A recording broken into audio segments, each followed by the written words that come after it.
Good afternoon, everyone. Good afternoon, sir. Good afternoon. Uh, I think I am audible to everyone. And can you see the small slide that I have already shared? Can you see the slide? Yes, sir. It is Okay, visible. right. Now there are 13 participants already joined for this meeting. Rather than this is not a meeting, this should be a rather than a conversation because now all your assistant registrars of different universities. So therefore, rather than this is a one-way lecture, I would like to have a conversation between you and me.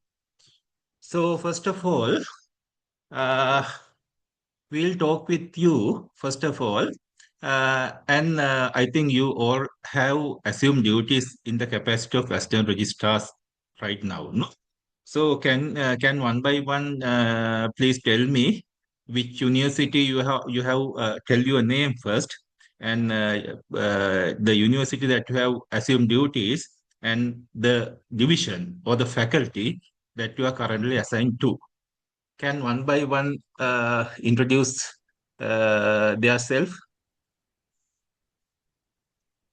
Uh, Starting from Mr. Murthy. Yes, yes, sir. I, I, Yeah, I think you have assigned to the Rohana University, no? Pune, but I have requested 1 month extension. Then I'll assume the duty next month. Next month. Uh, Okay. and also, I would like to extend more the UGC. If UGC allows, I'll extend Yes. more 2 months. It can be done. They said that it can be done. We'll see, sir. Okay. Right. Yeah, right. Okay. How about others? So we'll go one by one. Voluntary can others because we have only 10 people logged in up to now. So can one by one tell me uh, your details?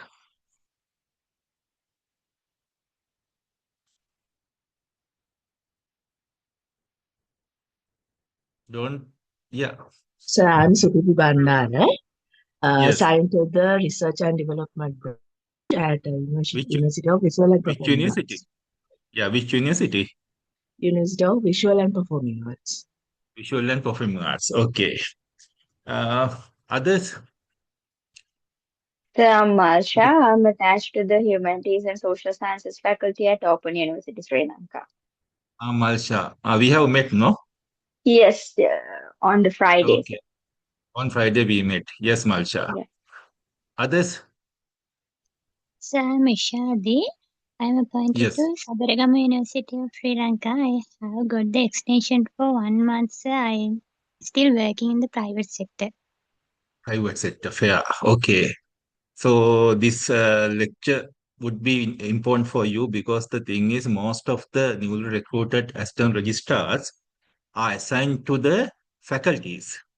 That's the normal procedure most of the time because to gain some kind of exposure, generally the newly recruited assistant registrars generally assigned to a faculty for a certain period to gain some kind of exposure in the university administration. Okay. Lakshi, Rukshani, Miss Rukshani. She is from our university, sir. She is assigned to Vikramaraj University. I think so. She is switch off the mic, Okay. mute the mic. Right. Sir, I am Uh, working at the Faculty of Health Sciences and Technology faculty. Which university? Vikramarachi Gampaha University. Vikramarachi. Okay, fine. Okay, let's start the session right now. Right. I think you told me that you can see the slides, no? Am I correct? Can you see the Yes, sir. slides? Okay, right. Today we are talking about today we are talking about the faculty administration. Because as I said earlier, I have seen most of the newly recruited assistant registrars have already been assigned to faculties. Most of the universities, what they have done was the newly recruited ARs were assigned to faculty. So therefore, I thought of, because since you have just assumed your duties in universities, most of them are assigned to the faculties. So therefore, I thought of briefing you about the general administration of faculties. Prior to start off, I have to inform that different universities uh, have adopted different administration uh, systems. So I am talking about the administration system in a typical faculty. This might be little differ from university to university, but I am talking about the most common features or the most common administrative system in a university faculty. The main objective of this session is understand what faculty is, especially for the external recruited assistant registrars, because externally recruited assistant registrars might not have the good picture about a university or a faculty. So therefore, this session, one of the objective is providing the sound understanding of the faculty structure. Secondly, we are talking about the duties of the assistant registrars in the faculty. And we are talking about how to manage meetings and governance, because in the faculties, I think some of you might know, a lot of meetings are there, a lot of decisions to be made, a lot of things to be discussed in meetings, because some faculties, sometimes there might be even almost every day there might be meetings. So therefore, how to manage meetings and how to implement decisions in the capacity of assistant registrars. Other thing is handle the academic administration matters. Academic administration matters. But having said that, we have to remember that uh, handling the academic administration is not a part of the assistant registrar, because it is up to the dean and the respective department heads of department to handle the academic administration matters. But some matters need to be addressed by the assistant registrar. But don't get confused. Academic administration is not a subject coming under the assistant registrars in faculties, because academic administration are done by the academic people, head of departments, and dean and vice chancellor. So these are the staff members who are handling those kind of things. But certain parts, the involvement of the assistant registrars need to be contributed. Right. Now, if you take the university system of a Sri Lankan university system, so I'll prepare a very simple slide, mainly for the benefit of the externally recruited assistant registrars, because they might not have that proper understanding about the system. So as you already know, because sometimes the people who have been recruited internally might not need these things, but uh, I'll brief it a little bit. In the Sri Lankan university system is handled by the ruled by the UGC, or the University Grant Commission in Sri Lanka. On top of the University Grant Commission, there's a Ministry of Higher Education. UGC is under the Ministry of Higher Education. But because all the funding and other things are provided by the Ministry of Higher Education. So when we talk about the UGC and from the UGC downwards, the UGC is the University Grant Commission is the body which controls which rules the university system of the country. So under the UGC, there are state universities. For the time being, there are 21 number of state universities under the UGC. And also there are many institutes are also being operated under the UGC plus two campuses. The one is Sripali campus and other is the Trincomalee campus, if I'm not mistaken. So if you take a university, if you take a state university, in a university, there are, because the universities are comprised with faculties. Now, if somebody asks, what is a university or what are the components of the university? So, what are the components of that? Almost all of you know about the universities, because I think almost everybody here are graduates of the universities, and most of the people have previously have experience in working in the university system. So, therefore, you all should have some kind of knowledge about the universities.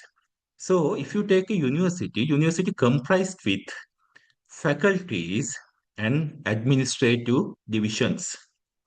Remember, a university is comprised with faculties plus administrative divisions mainly. Apart from the faculties and administrative divisions, there might be other utility departments or utility divisions as well. So, therefore, say, for example, if you take the University of Colombo, which might be most familiar university or the number one university in the country. So, if you take the University of Colombo is comprised with a lot of faculties. If I am not mistaken, there might be 10 faculties right now. There's the Faculty of Management, there Faculty of Science, Faculty of Law, Faculty of Technology, Faculty of Nursing, and a lot of things. Apart from the faculties, the University of Colombo has some other divisions: General Administration Division, Capital Works Division, uh, Examination Division, Student Welfare Division, something like that. So, therefore, a given university is comprised with faculties plus administration divisions. So, if you take a faculty, now we initially look at the broader picture, and now we are coming to the faculty. If you get a faculty is comprised with what? Faculty is comprised with departments. Faculty is comprised with departments. One faculty may have many departments. One faculty may have many departments. So therefore, say for example, if you take a faculty, say for example, if you take faculty of science, faculty of science in University of Colombo. If you take the faculty of science, University of Colombo, it has many departments. It has department of physics, department of plant science, department of zoology, department of mathematics. So there might be a lot of departments. So the departments. So uh, now we are talking what are the functions are carried out by these things. So what is the faculty? So faculty is what is the faculty? Now you know already. I have explained you what's a faculty. Faculty is an academic unit responsible for teaching, research, and community engagement. So more than what you think, there is a uh, broader definition there for a faculty, because faculty is not there just for teaching. Teaching is only one aspect of a faculty. Rather than teaching to the students, there are other responsibles entrusted to a faculty. What are they?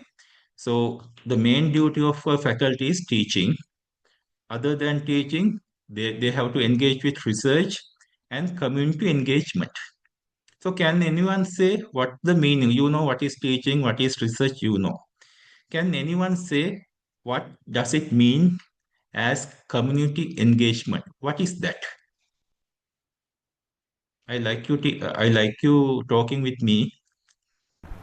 What is the meaning of community engagement? So can you give me example? sir, to conduct the community development programs? Definitely, very good, very good. That is the thing because most of the people, because it is up to the faculties or the universities not only to disseminate in knowledge is one of the aspect. Rather than that, so the faculty or the university should contribute to the society.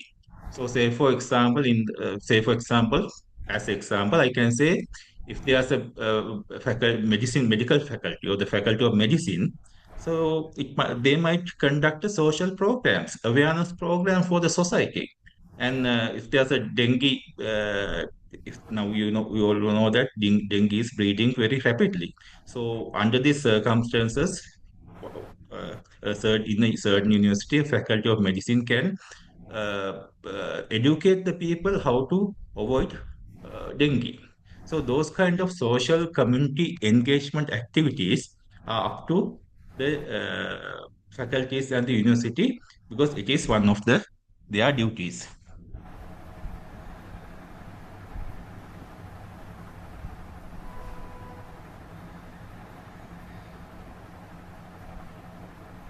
Excuse me 1 minute because my laptop is the charging is getting down. Excuse me.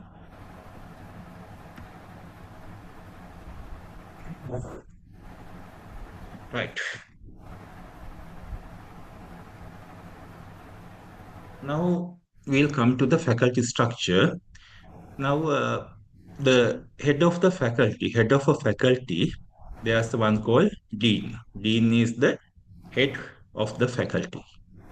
I told that in a faculty is comprised with departments, right? Departments. So as I mentioned, Faculty of Science uh, in University of Colombo is comprised with Department of Physics, Department of Chemistry, Department of Plant Science, Department of Zoology, and so on. So the head of or the chief of the department is a head of department. Dean is the overall head of a faculty. uh, Head of the department is head of the department, or the chief of the department is head of the department. So we can call head of the department, head department of physics, head department of chemistry, head department of organizational studies, head department of human resource management. So each and every department has a head. He is the chief of the department. So under the heads, under the departments, there are academic staff. There are academic staff because the academic staffs in a faculty are generally belong to one of the departments. So, so the administration of the academic staff, the administration of the academic staff is handled by the HOD or the head of department because all the academic staff in a faculty is under a certain department. So therefore, the administration of academic staff in a faculty is primarily handled by the head of department. So some administration parts are handled by the dean because the some administration part of the academic staff members in the faculty is handled by the dean. But to go to the dean, that academic staff member should reach the dean through the head of department. That's the channel. Generally, the academic staff member cannot directly deal with the dean. uh, he or she should go through the respective head of department to the dean. So, in the faculty, academic staff members are there. I told you once just before that. So, who are the academic staff members? Who are the academic staff in the faculty? Name few. Can you name few? In academic staff members, there are certain categories. So there might be, so I'm starting from the lowest grade of academic staff member. Generally, the lowest grade of academic staff member is probation lecturer or the lecturer probationary. lecturer probationary is the lowest rank of academic staff member, because the academic staff members are uh, recruited initially, generally, as a lecturer probationary. Lecturer probationary, thereafter there might be lecturer transitional or lecturer unconfirmed. Okay, let's forget these two categories. Lecturer probationary, then senior lecturer grade 1, senior lecturer grade 2, senior lecturer grade 1, associate professor, professor, and senior professor. I'll repeat it once again. Lecturer probationary, senior lecturer grade 2, senior lecturer grade 1, associate professor, professor, and senior professor, as well as the two questions that I previously mentioned, the lecturer unconfirmed and lecture transitional. Uh, all these are the categories belong to the academic staff members. Apart from that, there are some administrative staffs also in the faculty. In the administrative staff, if you say administrative staff, mainly there should be assistant registrar. Should be, not the maybe, but there should be a assistant registrar or a senior assistant registrar or a deputy registrar. That means there should be a person in the category of registrar in the faculty.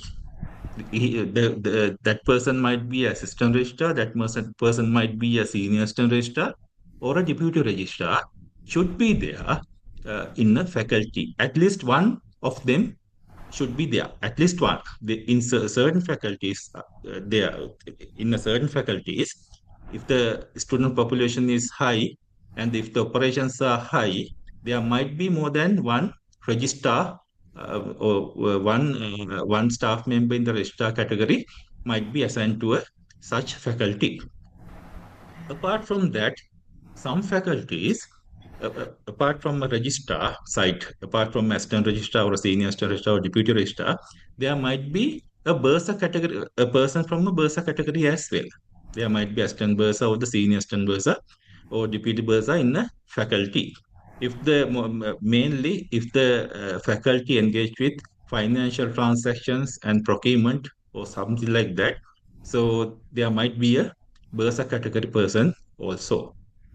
And in the faculty, there are academic support staff members.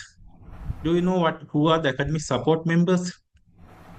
So there might be demonstrators, uh, there might be network managers, assistant network managers, uh, system analysts, or some other people. So there might be academic support staff members, instructors. Instructors are academic support. Uh, Instructors belong to the academic support category. Apart from that, there are operational staff members in the capacity of technical officers, management assistants, works aid, and other non-academic uh, people with non-academic categories. Right. Now, from here on, the most important things are coming up from here on. Right. Right. What are the responsibilities? What are the responsibilities are assigned to a faculty assistant registrar? So that what you have to know, properly you have to know what are the duties assigned to a faculty assistant registrar. So there are many responsibilities, many duties and responsibilities are in the shoulder of assistant registrar assigned to a faculty. The duties mainly we can divide it into four categories, but uh, duties are not restricted only these four categories. There are more duties are there, but for the for our convenience, we can divide it into four main categories. One is administrative coordinator. The assistant registrar is the administrative coordinator of the faculty. He is the secretary to the committees. He is the custodian of the properties of the faculty. Custodian of the records of the faculty. So let's take one by one. Then you will understand properly what I'm saying. So then you can understand what your duties are in the faculty. Administrative coordinator. We'll talk about this first. So if you take a university, now I am going back to the university, not the faculty. Now I'm going out from the faculty and going to the university. Have a broader picture in your mind. There's a university. In a university, who's the chief? Who's the uh, head? Who's the head of the university? Vice Vice Chancellor. chancellor. Vice chancellor. Yes, the vice chancellor is the head of the university. Vice chancellor is the accounting officer of the university. Vice chancellor is the uh, chief executive officer of the university. So vice chancellor is the head of the university. Vice chancellor is the chief executive officer of the university, and vice chancellor is the accounting officer of the university. Not the chief accounting officer of the university. Chief accounting officer is the secretary to the ministry. Vice chancellor is the accounting officer. So vice chancellor is the head of the university, chief executive officer, and the accounting officer.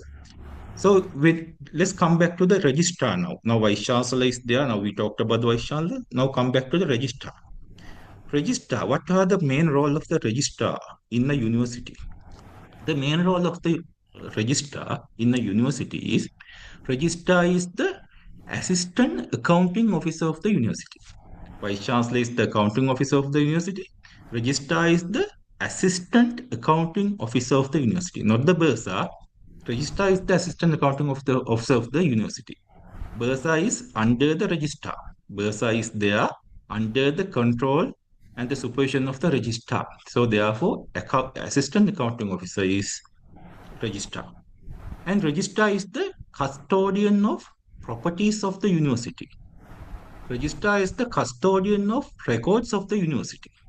So three aspects are there in the registrar, mainly assistant accounting officer, custodian of records of the university, custodian of properties of the university.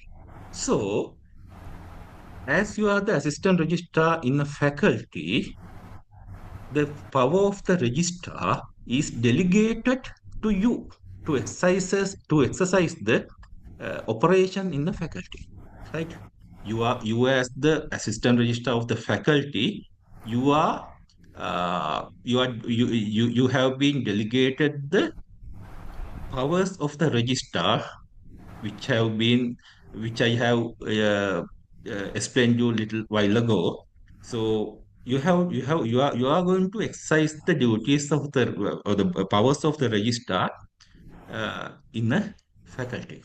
So as you are the assistant registrars, then as you are the assistant registrar, you are the administrative coordinator. That means you are the person because in the registrar is the one who is handling the university. No, that registrar is the one who knows all the rules and regulation of the university, and registrar is the one who is guiding the university. Or the now vice chancellor is the head of the university, but to perform the duties of the vice chancellor might not be knowing all the rules and regulation of the university.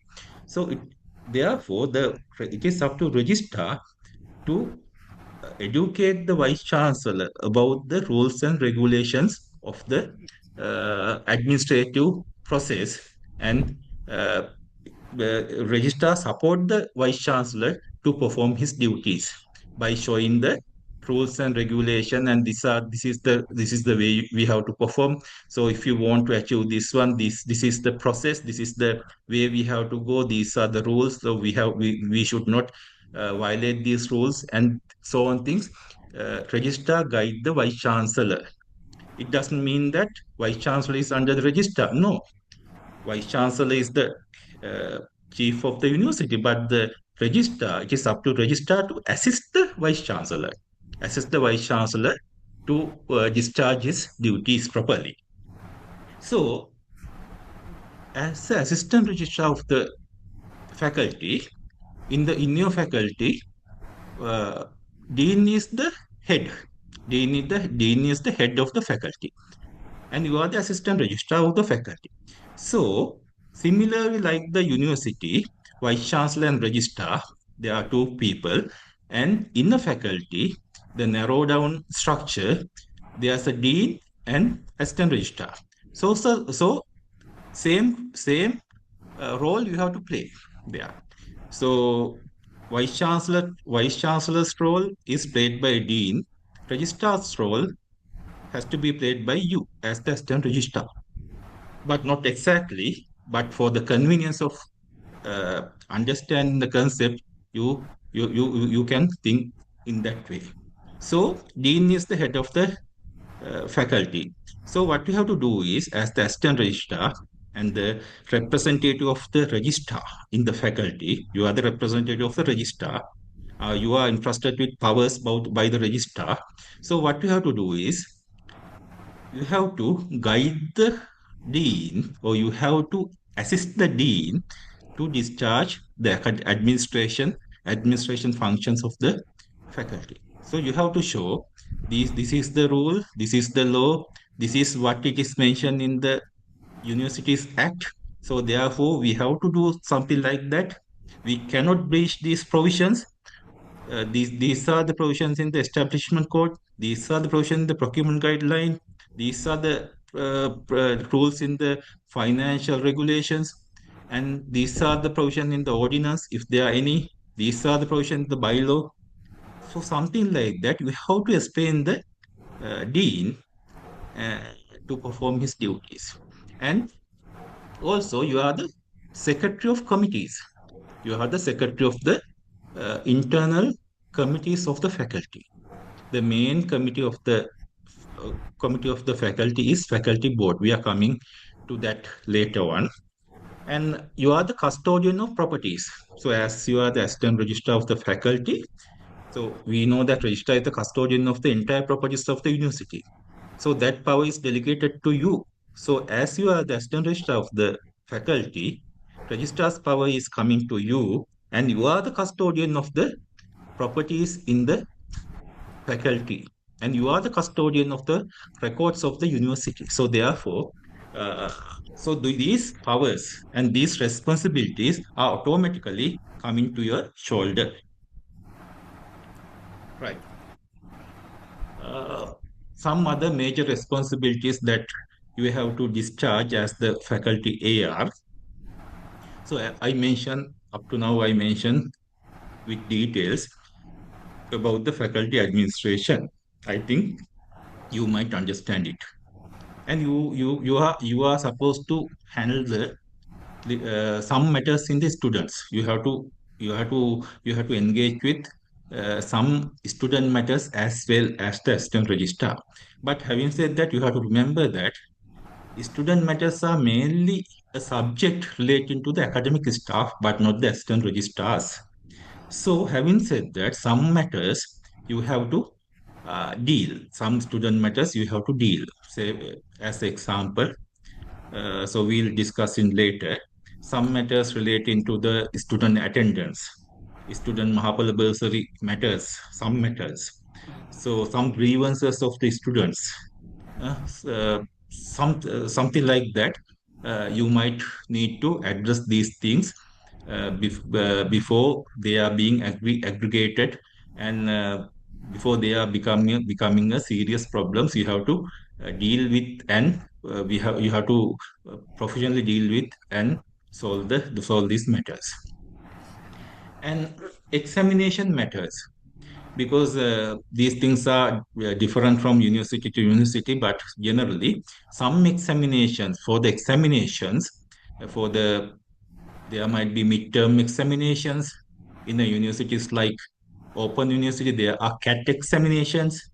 So those kind of examinations are mainly handled by the examination division of the university, but some, depending on the university, some examinations are handled by the uh, faculty.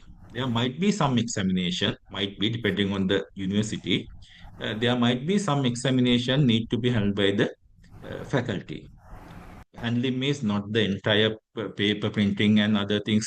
They might not be there. Sometimes they are handled by the examination division, but uh, some contribution, some engagement might be there in the faculty level. So therefore, uh, in such cases, you have to engage with the examination matters as well.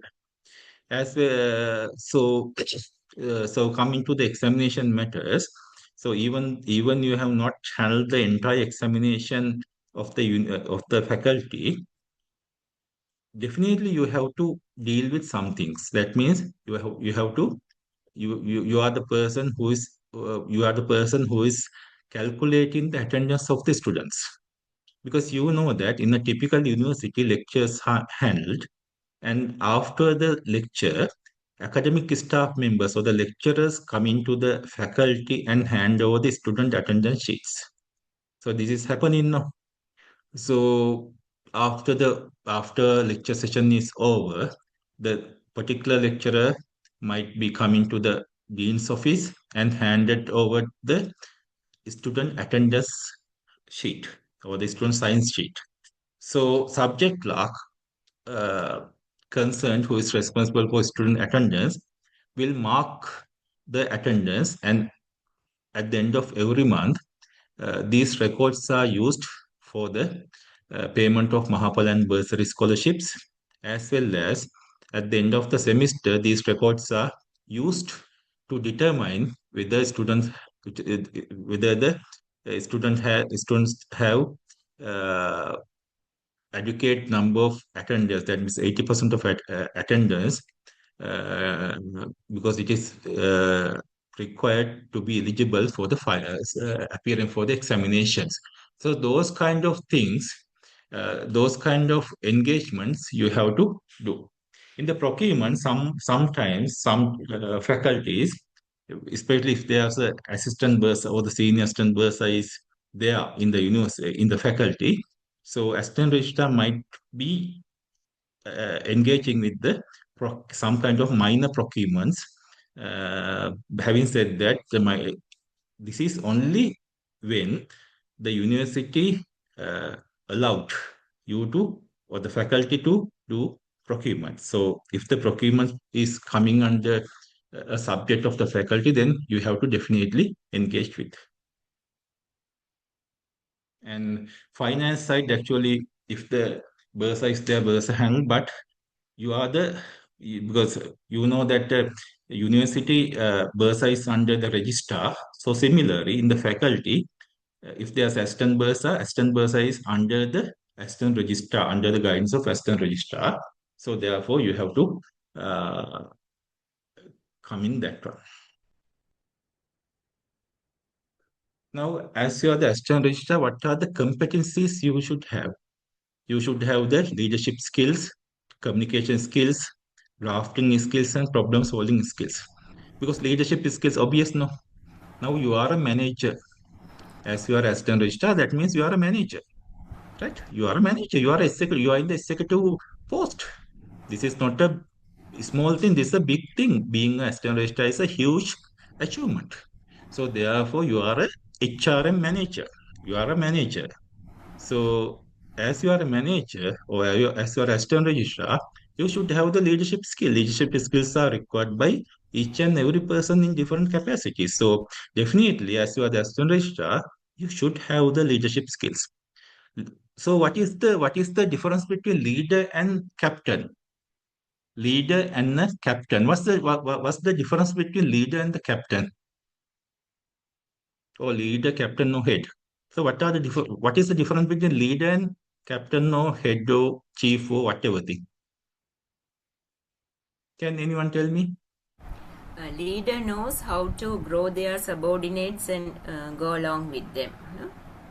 Yes, one of the Other than aspects. captain. Yes, that's a good example, good explanation.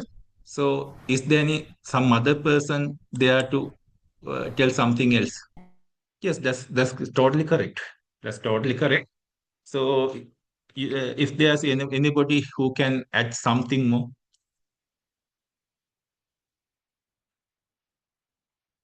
yes.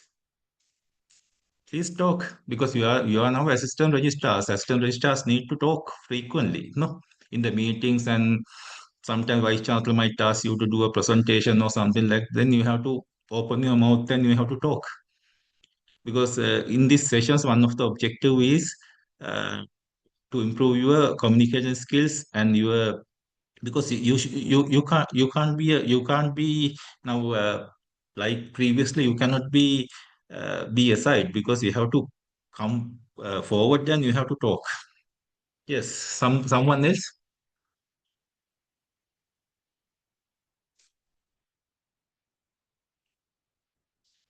Can someone else let me know the difference between lead and head, chief or head? One good explanation given by one of you. That's very good. So I'll explain because nobody voluntarily coming up because time is precious. So therefore, because leader means leader is leading the team. Leader is leading the team. The chief or the head, chief, what chief doing? What chief doing? Chief say, this is the target, you have to go. Chief looking at somewhere, chief looking at from somewhere else and let ask others to go to the target. So that's the nature of the chief or the head. But leader is leading the team. Leading means he need to actually participate this process. As a leader, you have to participate the process, and you are going the front. Your subordinates should follow you and come. But you are the leading. So if something happens, so say for example, if there's a convocation, if you are the yeah, so if there's a faculty board, so you are the one who need to arrange the faculty board. So you cannot just say you are subordinate to arrange the faculty board like that. No, entire process you have to be there. You have to be there. You have to search everything and you have to lead them. You have to go uh, the front and you have to lead others, your subordinate. That's the leadership skills. Not like commanding others. No, you have to lead. Commanding is one of them, but you have to. The better thing is you have to lead them to the target. And communication skills, yes, communication skills should be there. That's why I want you to talk with me. It doesn't matter even if you make mistakes. So try to speak with me.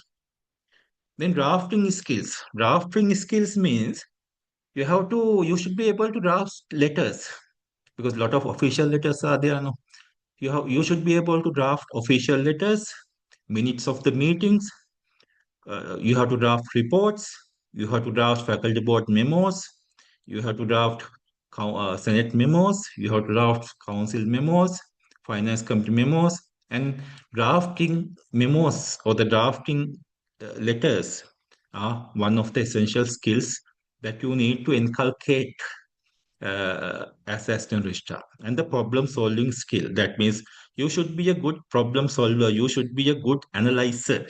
So once the problem comes, there should be, so you should not be panic. You should understand the problem and you should be able to analyze the process, analyze the problem, and you should be able to come up with a solution which is benefited for all, which is in the in line with the existing rules and regulations, and solution should be a long lasting and efficient solution, and you should be able to come up with that kind of solution which is benefited for all. And so those kind of problem solving skills also you should be developed with. Right. Now we are coming to the faculty board. Faculty board. Okay. Right. This is the main. This is the main event of a faculty. Faculty board is the main event of the faculty. So we'll talk. Right. I need everybody to talk with me. Right. What is faculty board? What is faculty board? Tell me. Tell someone. What is faculty board? So faculty board is the governing body of the faculty. Yes, yes. Very good, Mr. Mukti. Some others. What about others? Discuss the so many things related to the faculty, especially examination matters, bylaws, and the course contents. Very good. Yes, yes, very good. Uh, Faculty board. So, other question I'll ask because it will be benefited for the external recruited staff as well. Then they can understand more than that. So, how often a faculty board should be held? So, how Once a month. often? Once a Once month. a Yes, month. once a month. But in the act, there's a minimum number of faculty boards.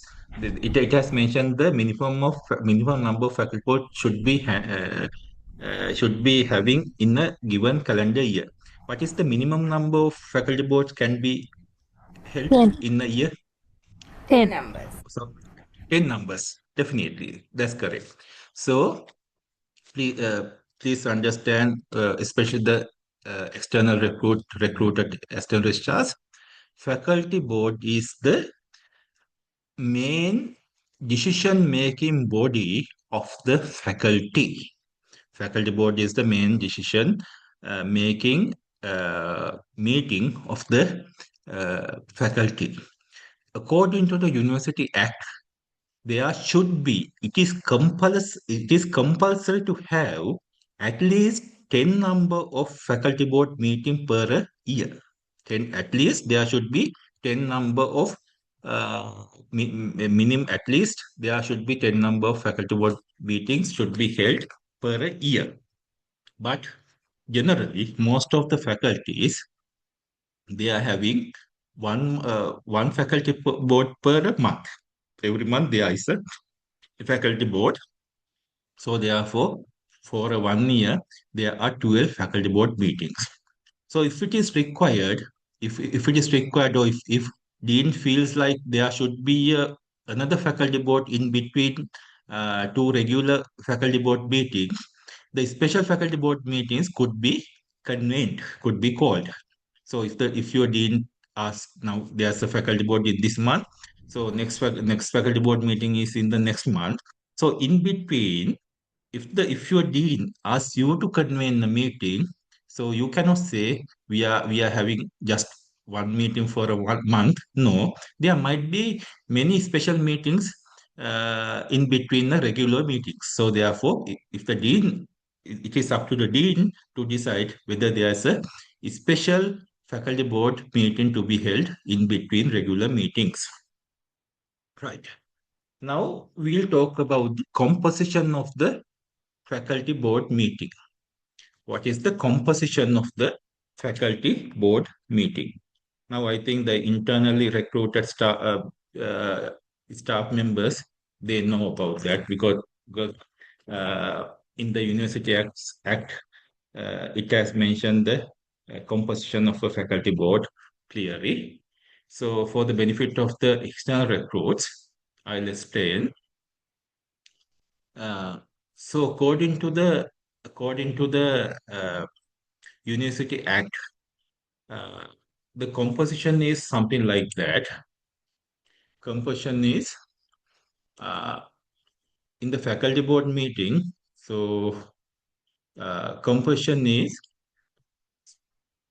the dean is the chairperson of the faculty board. Dean is the chairperson of the faculty board. Uh, uh, After the dean, then all the academic staff members.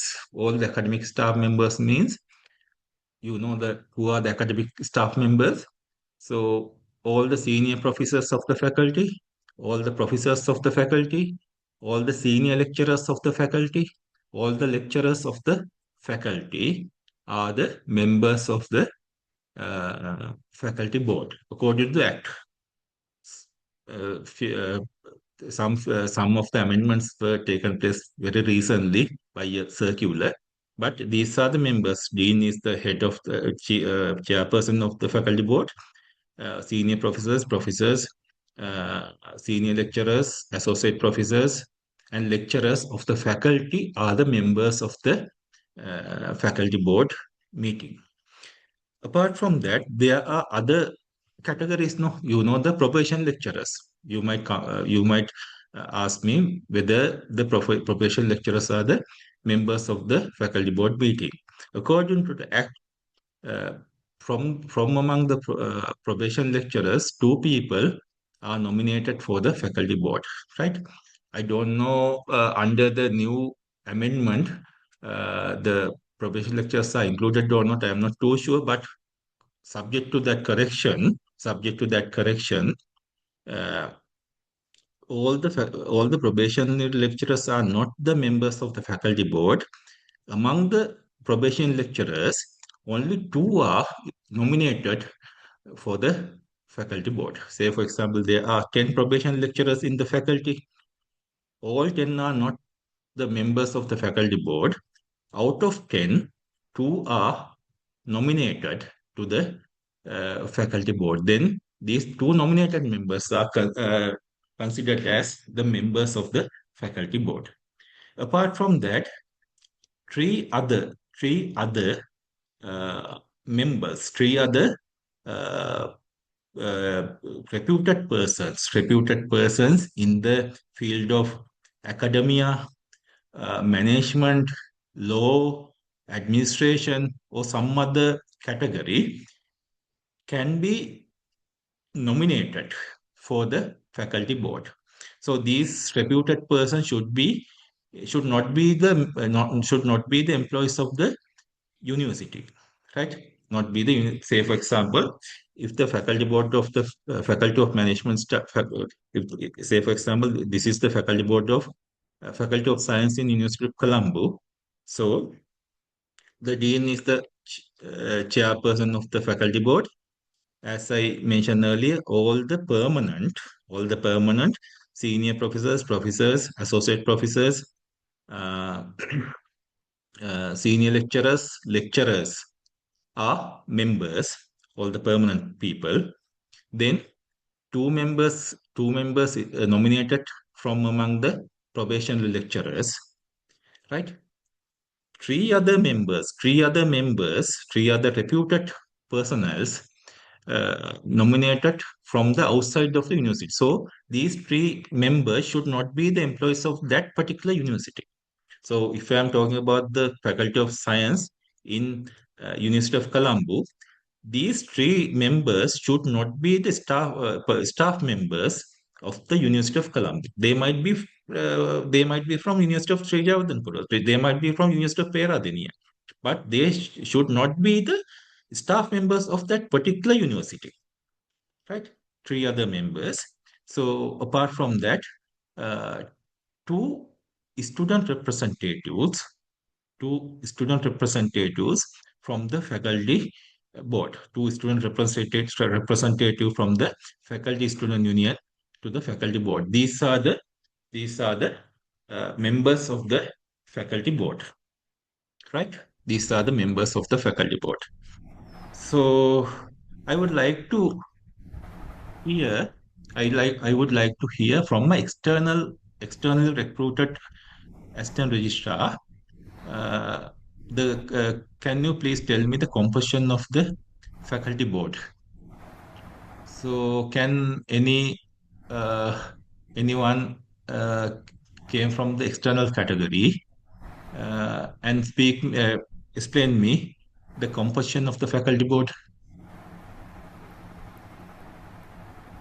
I don't know who are the externally recruited uh, uh, external registrars. So if someone can tell me the composition of the faculty board.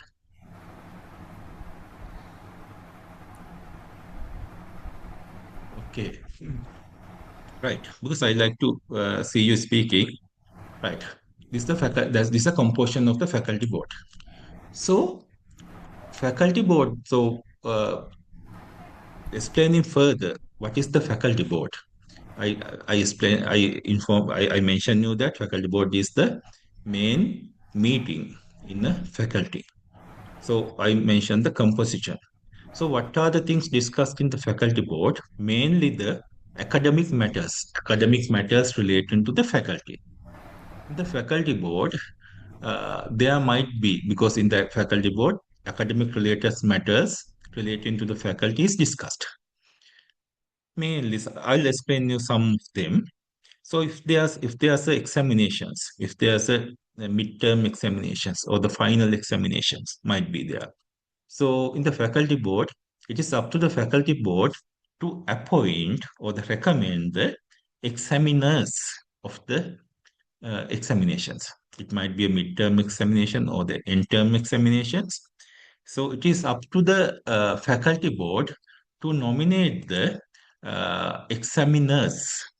Who are the examiners? Who are the first examiner and who are the second examiner of the that particular subject?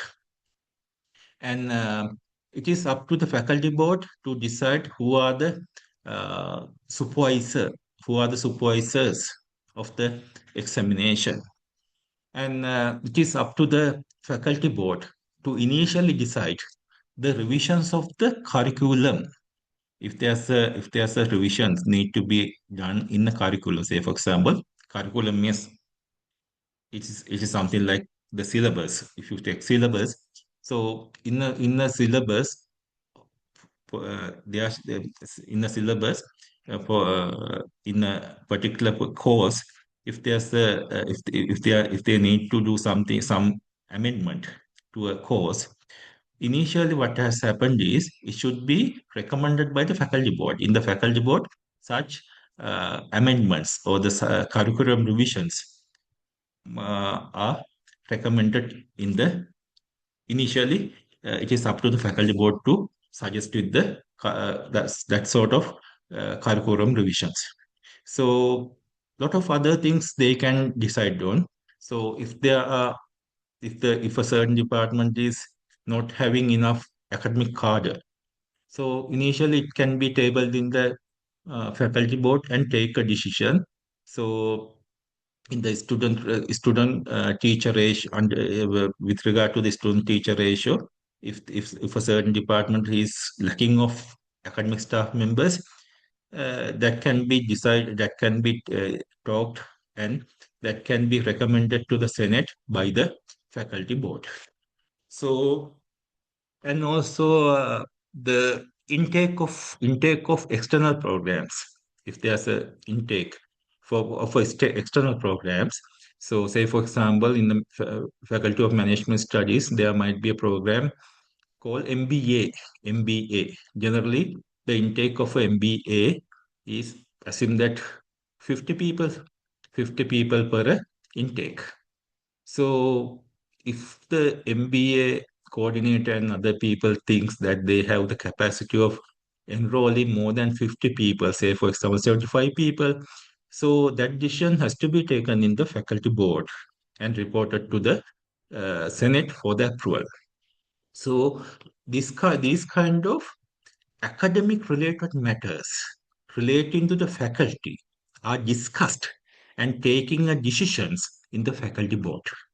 Right? It is up to the faculty board to decide the academic related matters pertaining to the faculty.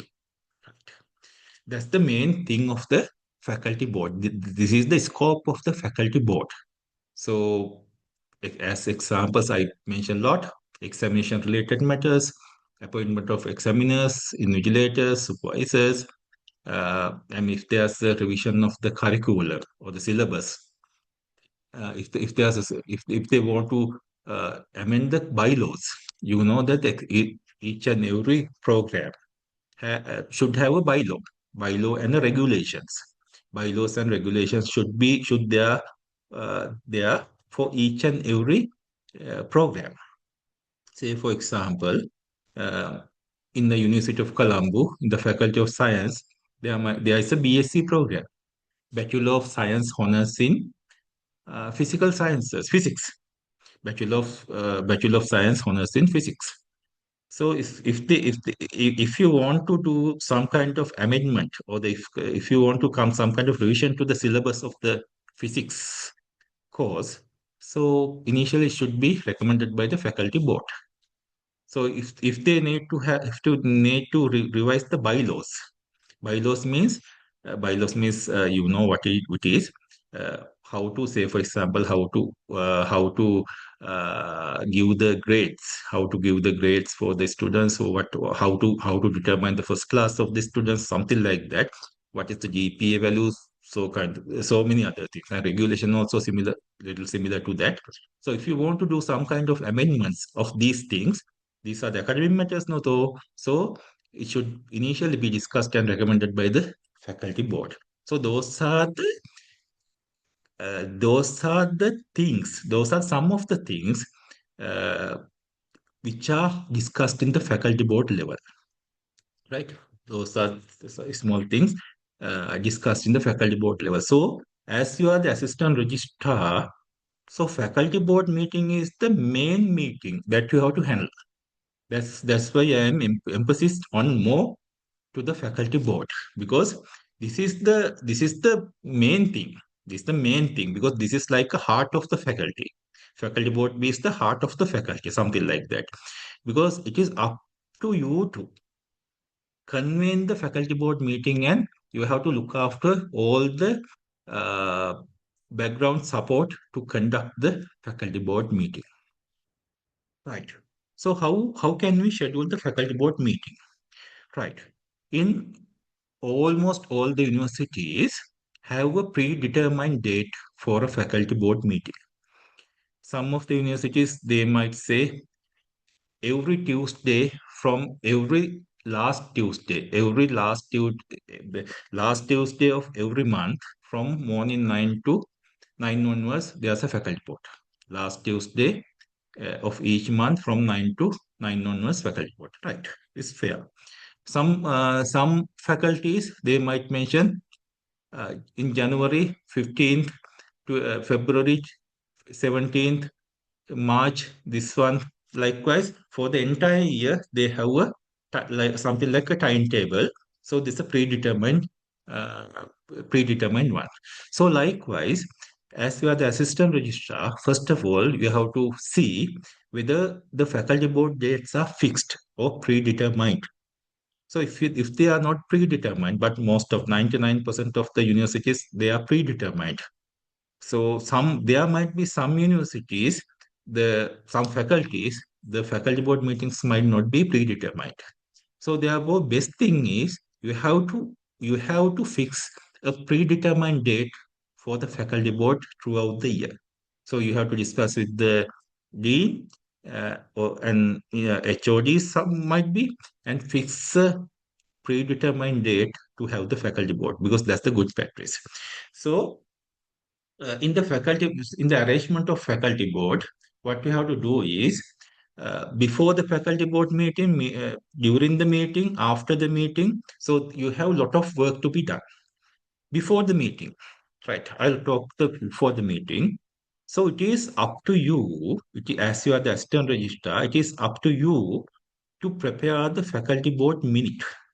Faculty board minute. You are the faculty board minute is circulated with your signature. Dean doesn't sign, but the assistant registrar, as the secretary of the faculty board, he or she has to sign and circulate it to the university.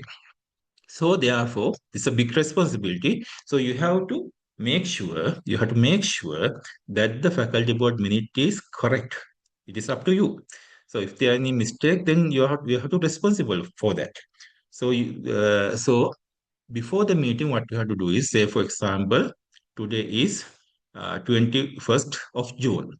Say, for example, the faculty board meeting is at 29th June. So it is a good practice if you could circulate. That means before the faculty board meeting, you have to circulate the previous minute of the previous faculty board meeting, right?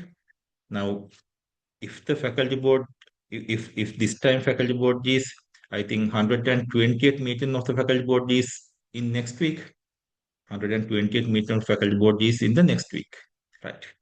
So you have to, before the 120th meeting of the faculty board meeting, you have to circulate the 190th meeting, that the previous minute of the meeting, uh, to the members of the faculty board. uh, you have to circulate with. So the good practice is, the better practice is, if you could circulate these, if you could circulate the previous meeting minute at least in advance of 7 days. If you could circulate the minute of the previous meeting at least 7 days in advance, 1 week in advance, that's ideal. So always try to circulate the faculty board minutes of the previous meeting at least 7 days before to the next meeting, right? Then the members, you have to circulate the faculty board minutes to the the members of the faculty board, because then they will have enough time to go through the faculty board minute and come up with come up with the answers. So, but what would happen if you circulate in the last minute? uh, Previous day to the previous the day, 1 day before the meeting, if you circulate, what would happen? They might not have enough time to go through the minute and come. They might not have enough time to prepare and come for the meeting. So that is not a good practice. This is a very worst practice. So at least 7 days in advance, you try to submit. You should submit in some under some other unavoidable circumstances that might not be possible in in under the critical circumstances. You might not be able to do that, but it's okay. But as a practice, circulate the minute at least 7 days in advance to the meeting, right? So what you have to do is now, now faculty board meeting is predetermined. So before 7 days, you have circulated the minutes. So minutes can be, so hard copies of the minutes you can circulate, or and the soft copies of the minute also now we can circulate. So before 7 days, so you have to invite the members to, you have to, even it is predetermined, you have to send a mail or the letter saying that, dear, or something like that, the 120th meeting of the faculty board of Faculty of Management Studies or Faculty of Science will be held on date, time, at time, at, you have to mention the venue. Uh, you all are kindly invited to be present for the meeting. The pre 190th meeting of the 190th meeting of the meeting of minute of the meeting of the faculty board is annexed here and you, with your signature, you can invite the faculty board members. It is up to you to invite the members or to convene the members and circulate the faculty board minute of the previous meeting. But having said that, you have before circulating the minute, keep it, remember very well. Before circulating the minute, you have to coordinate the dean. You have to consult the dean, and we have to submit the dean the faculty board minute.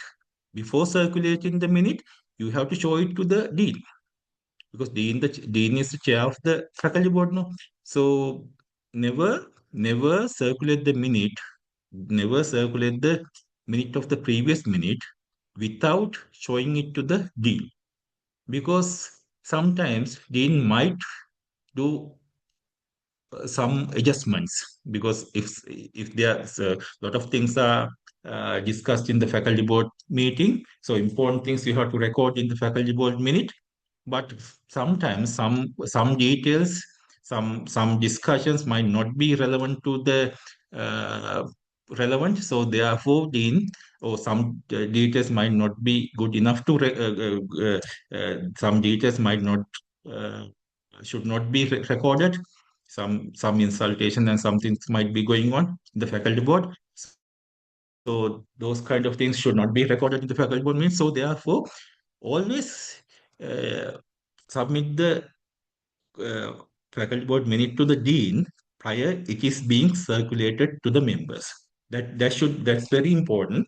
Otherwise, there might be problem. There will be problems. So always submit the faculty board minute to the dean before it's being circulated. Right. Those are the meeting before the meeting. And also there are so you have you then now faculty board minute is okay. Now with the with the recommend with the consent of the dean, you have circulated the minute, and you have invited the members to be coming for the faculty board meeting. Right. Now you have arranged the place. Place is properly cleaned, properly ready for the faculty board meeting. Seats are ready, mics are working, and audiovisual equipments are okay to present something. Right. And also you have to, now people are there. No? Now when the people are coming, you have to be provide the refreshments. Refreshment for the faculty board members. So it is up to you to arrange the refreshments. So, in that case, you have to decide what sort of refreshment you are going to offer. So, what sort of food items you are going to give. So you cannot just offer tea, uh, you might offer a piece of cake or some kind of short eats, one or two items or three items might be, or two items at least, two items of food items with the refreshment. It might be tea or plain tea or otherwise soft drink or whatever thing. So you discuss that also with the dean first, right? So never take a decisions without the consent of the dean. Because why I'm saying, because you have the authority of taking decisions, because as you are the assistant registrar, you can take decisions. But faculties are something faculties are something different in universities. Why is that? Because we have to deal with academic staff members. So you will understand the perception of the academic staff members are not exactly the perception of the administrative staff, because these two are the thinking patterns are different. Because the thing is, the academic staff members might not have the sound understanding of the administrative procedures, but administrative staff do. So because they are subject experts, but they might not be the expert in the university administration. So always they might the way they think is different, and lot of things are also there. So therefore, and your head in the faculty is the dean. So always you have to consult the dean in all the prior making all the any decision. Better to talk with the dean, because it doesn't matter. It doesn't take any time, no. So dean and general the dean's room and your room is located adjacently in the dean's office. So therefore you can always go there without any prior appointment, and you can meet the dean and you can discuss any matter privately. So always, before taking any decision, always consult the dean, talk with the dean prior making any decisions. Because I am saying that to avoid any unnecessary problems. So I have seen some assistant registrars appointed to faculties. They try to do some kind of ad hoc decisions, and they try to take some kind of decision by their own. Then what would happen? The dean might think that you are going bypass the dean. So that attitude might not be good for you to work in the faculty. So therefore, always consult dean, always talk with the dean. Okay, this is the faculty board minute.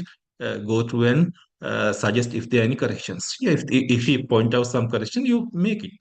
Right? If the correction is okay, acceptable, then you can make it. So these are the things we are going to offer for the faculty board meeting.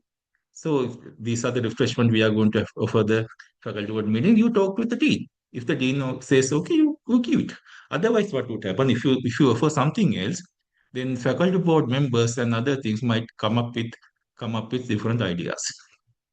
So if you get the permission of the dean first, then even if something like that coming to your direction, then you can say, no, I asked the dean, and because of the dean told, I offered these things. Then you have some kind of releasement, right? Right. Those are the activities you have to do before the meeting. During the meeting, what you have to do? During the meeting, always my advice is always you better to go with a recorder, right? because faculty board meetings I have seen, I have participated during my lifetime, I think more than 60, 70, or 100 faculty board meetings, right? Oh yes, say for example 60, 70, or more than that. Uh, so, in fact, most of the faculty board meetings are dragging 2 hours, 3 hours, or more than 4 hours sometimes. So, therefore, you cannot record everything in your notebook. So, better to go with a recorder. If your faculty does not have a recorder, please request and purchase a recorder. It's worth. Otherwise, if you don't have a recorder, at least record the entire meeting by your phone, mobile phone, or if it is uh, telecast through the Zoom platform, so recordings can be taken by the Zoom itself. No, so use that one. And also in the preparation of minutes, then you can listen the recordings, and otherwise you cannot keep everything in your mind. Getting a records, that means recording the meeting. The other good thing is recording a meeting is, if some contradiction is taking place. Say for example, if you in the meeting, if you in the minute you mention something, but some other person might think, no, no, I didn't say something like that. You minute it incorrectly, something like that. Some kind of things coming up. No, in such case also you can show the recordings. No, this has happened. Other thing is, the other good thing is having a recorder for the recordings of the meeting is that now you know that we have now AI tools. AI tools are there now. So if you upload the recording to the AI, or ChatGPT or Claude AI, or there are many, then they might summarize the key point, right? They might summarize the key point, but never depend on the AI generated minutes. You can use it as a aid. You might use it as a aid, or you might use it as a supporting document to confirm, verify your minute.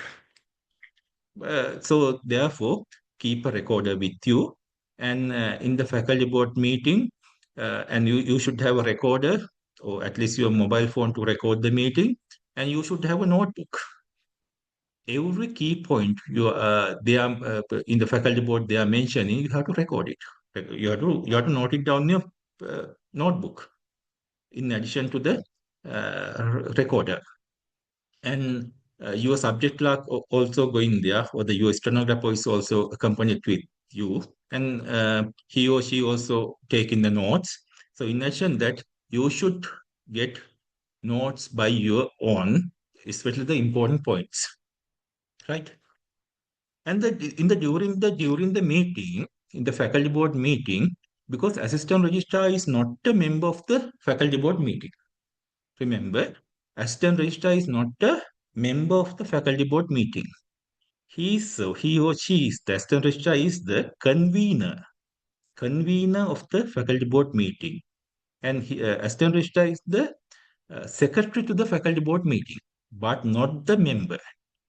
Remember, assistant registrar is the convener and the secretary of the faculty board meeting, but not a member. So therefore, in therefore you cannot express your own ideas in the faculty board meeting. You cannot express your own ideas in the faculty board meeting. There might be a debate, or there might be some arguments, there might be some concerns, but still you cannot tell your own ideas. That because you are not a member. But but that doesn't mean that you have to keep your mouth shut all the time. Because generally you are sitting in the faculty board meeting, you are sitting next to the dean, right? You are sitting next to the dean. If something going wrong, if something going out of the procedure, you have all the authority, you have all the responsibility to inform it to the dean. You can so you can see the faculty board members are about to taking a decision which is against the act, which is against the e-code, which is against the procurement guideline, which is against the examination bylaw, whatever thing. So in that case, you cannot, generally, you cannot talk to the faculty board. Instead, you have to handle it diplomatically. Instead, what you have to do is, because you are sitting next to the dean, you have to talk to the dean slowly and inform this is this is this is against to the bylaw, this is against the guideline, this is against to the act, this is against the establishment code. Then dean might ask you to talk to the faculty board. Dean might say, the external registrar is saying something wrong of that one. Please let external registrar to talk and describe what is going on. So then, if the dean says something like that, then you have the authority of talking to the faculty board members. Then you can talk. If the dean give the permission, something like that, then you can talk and say, no, this is the provisions. This is the provisions of the bylaw. This is the provision of act. According to these provisions, this decision we cannot take something like that. This against the provisions. Something like that you can say. Because I can remember when I was in the faculty, when I was in the faculty as the assistant registrar or the senior assistant registrar, I cannot remember in what capacity, because most of the times during my career I handled more than one division at the same time, because most of the time I handled two divisions. I was given two divisions to handle most of time. So therefore, another division plus faculty or something like that. So one time I can remember in the faculty board, I told that there can be three members could be elected for the faculty, from the from among the external people, from the external from the reputed external persons, three members can be elected. So one of the faculty board meeting, now three have been nominated, and some other head of department coming up with the idea saying that okay, three are okay, but this member should also be appointed. He's a reputed person in this field, something like that. So then number of nominated people will go up four. But according to Act, according to Act, we can appoint only three members from the from the outside of the university. We can appoint only 3% maximally. Then what did I do was I talked to the dean and tell, no, this is wrong. We can appoint only three members according to the Act. So more than three is not allowed. Then Dean explained the faculty board, according to the act, we can appoint only three members maximum.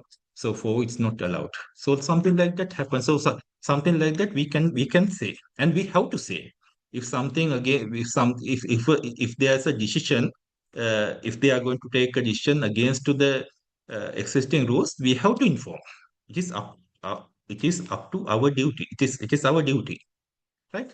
Those kind of things you have to do during the meeting, and you have to make sure the refreshment are served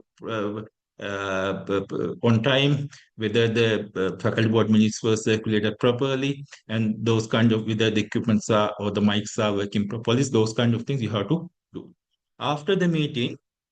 After the meeting, at that day itself or at the following day, you have to start preparing the faculty board minute, because it's always advisable to start preparing the minute as soon as the minute meeting is over, because most of things retain in your mind. No, you know, there's no need to recall your memory. There's no need to listen the recordings over and over again, because most of the things retain in your mind. So at that time itself, if you can prepare the minute, so that's very easy for you. So therefore, at the same day or the following day, better to start preparing the minute.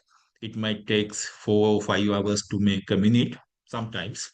But when you have this when you getting experience within 2 hours or 1 hour even you can prepare the minute. Right. Uh, right. Before the faculty board meeting, some other things are also additional things are there. For the faculty board, everything discussed in the faculty board meeting should be submitted in advance. That means uh, for the faculty boards, the memos should be submitted. The memos. Memo means what? Faculty board memo means, say for example, if a certain department of the faculty needs to introduce a new course, new program, Department of Organizational Studies or Department of HRM is going to introduce a new MBA program, right? So they have to submit the bylaws and regulation, no something like that. They have to submit to that proposal. They have to submit to the faculty board. So that faculty board, they have to submit. So they have to but the head of the department of that department or the relevant person should sign and submit the document.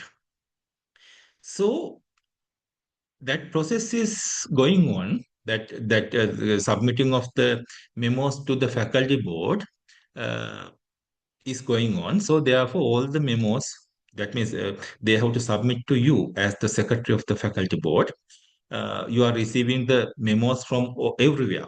So that head of the HRM might give you a faculty board memo or few, and other departments also from the other departments also you are receiving faculty board memos, and coordinators might submit to the faculty board memos. Dean might submit the faculty board memos. From all the places you are receiving the faculty board memos. If your faculty comprised with 10 or 12 departments, or if you take the Faculty of Medicine in University of Colombo, Faculty of Medicine in University of Colombo, if I am not mistaken, there are 17 departments. So there are 17 head of departments. If I am not mistaken, there are 17, right? Uh, According to my memory. So all 17 people might submit faculty board memos time to time.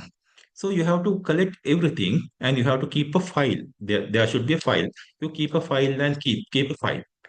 And uh, after that, because you cannot entertain the faculty board memos uh, up to the meeting. No? So you impose a date with the having discussed with the dean. You mark a deadline. So all the memos to the 120th meeting of faculty board or the next faculty board should reach 3 days before the or the 7 days before the faculty board meeting. No memo will be entertained after receiving that date for the 120th meeting of faculty board. Something like that you have to inform. So say for example, your faculty board your next faculty board will be held on 28th June. Assume that your next faculty board your faculty next faculty board is scheduled on 28th June at 9 o'clock, 9 a.m. So, having discussed the dean, you can say 28th is the faculty board meeting. So you can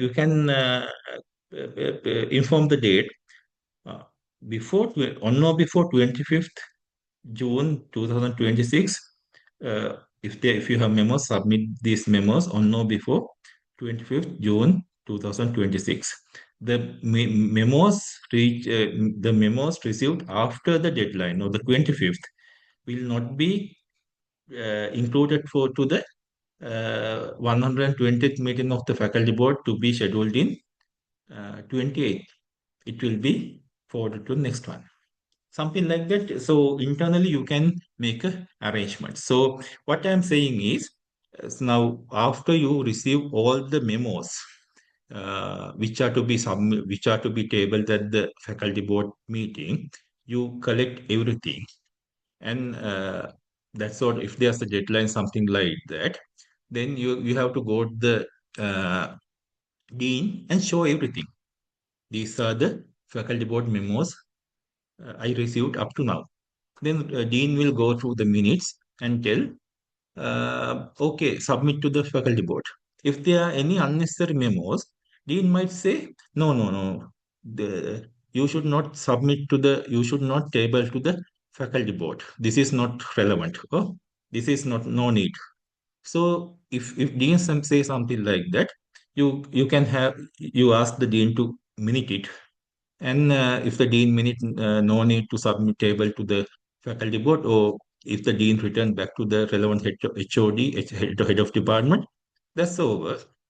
So before inclusion to the faculty board, you have to show everything, every memo that you received to the dean. Without consent of the dean, never include a single memo to the faculty board meeting, because of that. Because in legally or the officially, you are you are entitled to table as you are the secretary, but no need to show to the dean legally. But the thing is, in operationally and practically, if something, if some unnecessary memo is tabled by you, then Dean might question why you table this. So therefore, always to avoid these kind of conflicts, it's always advisable to show everything to the Dean prior being tabled to the faculty board meeting. And with the faculty board minute, with the faculty board minute of the uh, with the next faculty board minute. Now I told that we have to send the previous minute of the meeting, and we have to send the invitation letter.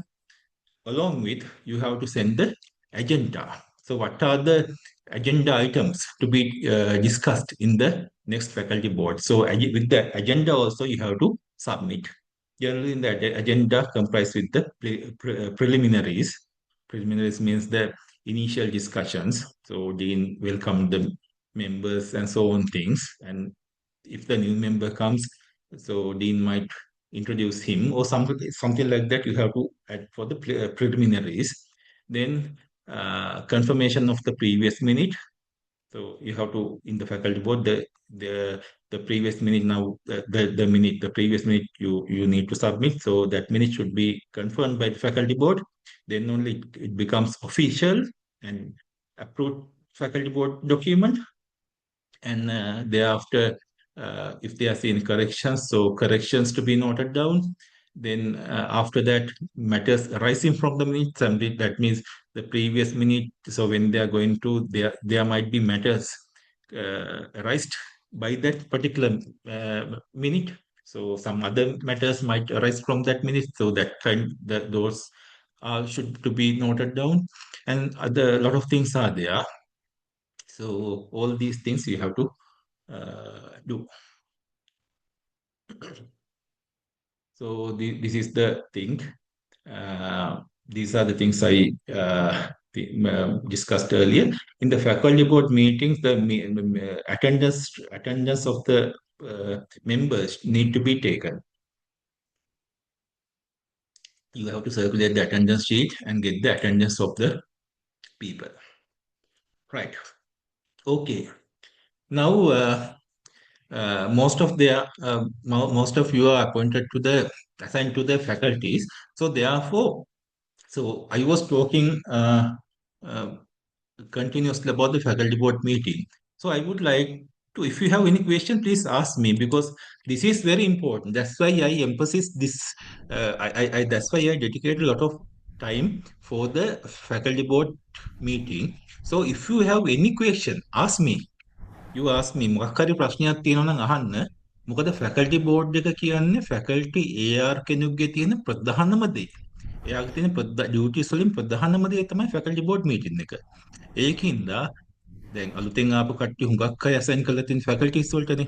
ඒකින්ද ඕගොල්ලන්ට මොකක් හරි ප්‍රශ්නයක් තියෙනවා නම් මේ ගැන අහන්න. මොකක් හරි පැහැදිලි කරගෙන ඉන්න අහන්න. කොච්චර ප්‍රශ්නයකවත් මම උත්තර දෙන්නම්. අහන්න මොන හරි තියෙනවා නම්.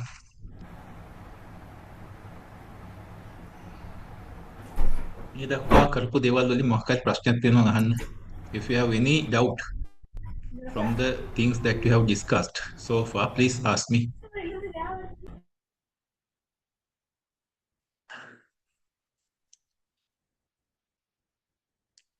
because this should be a uh, this should be a conversation because you are assistant registrars now. So you might have a practical problem. So you might have practical issues. I think no I think මම හිතන්නේ කවුරුවත් දැන්ට අලුතෙන් පත් වෙච්ච කෙනෙක් faculty board එක තාම කළේ නෑ නේද කවුරුවත්? කරලා තියෙනවා සර් මම. කළාද? ඔව්. කවද්ද තිබ්බේ ෆැකල්ටි බෝඩ් එක? කවද්ද ආ තිබ්බේ? නෑ මෙහෙන් කරලා නැහැ මම. මෙහි කළේ ඔව් නෑනේ. මෙහෙන් ඕකේ කරේ තමයි. නැහැ. ඇස්ටන් රෙජිස්ටර් කෙනෙක් විදිහට කළේ නෑ තාමනේ. නෑ සර්. මම ඉස්සර ඒක තමයි. කොළඹ යුනිවර්සිටි එකේ කරලා තියෙනවා. ඒක තමයි. ඒකෙන් මොන හරි ප්‍රශ්නයක් තියෙනවා අහන්න Sir, විශේෂයෙන්ම අලුතෙන්ම librarian is compulsory or not compulsory? Yeah, that's very good question. Librarian, we can invite, right? We can invite. If there's a faculty library, if there's a faculty library, the senior assistant librarian or deputy librarian of the faculty uh, need to be invited.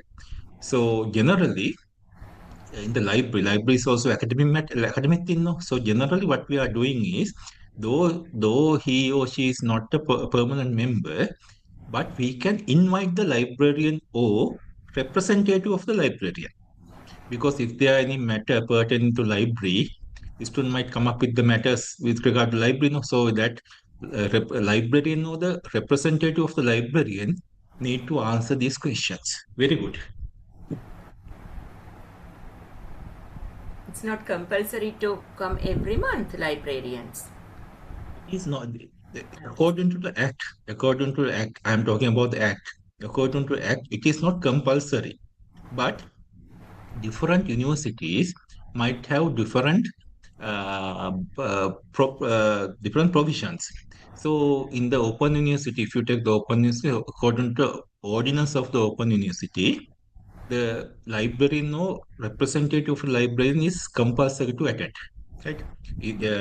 They have. It is mentioned that the librarian, as a librarian or a member, representative of librarian, is a permanent member of the every faculty board. But according to Act, according to the University Act, librarian is not a compulsory member. As far as I know, he is not the compulsory member. But if the faculty wants, they can invite and get the invite for the meetings. No, not only librarian. If the dean thinks uh, there should be some person to be invited for the faculty board, so say for example Bursa. If there's a financial matter, if the dean thinks that Bursa should be invited for the faculty board, no problem. He can be invited.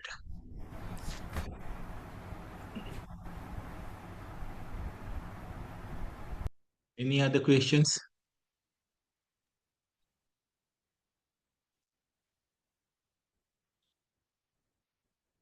Okay, we'll move on further. Right. Because the faculty board is the one you have to be familiar more, because as you are a faculty AR, so this is the most important thing. So I think I am not I have not missed anything in the faculty board.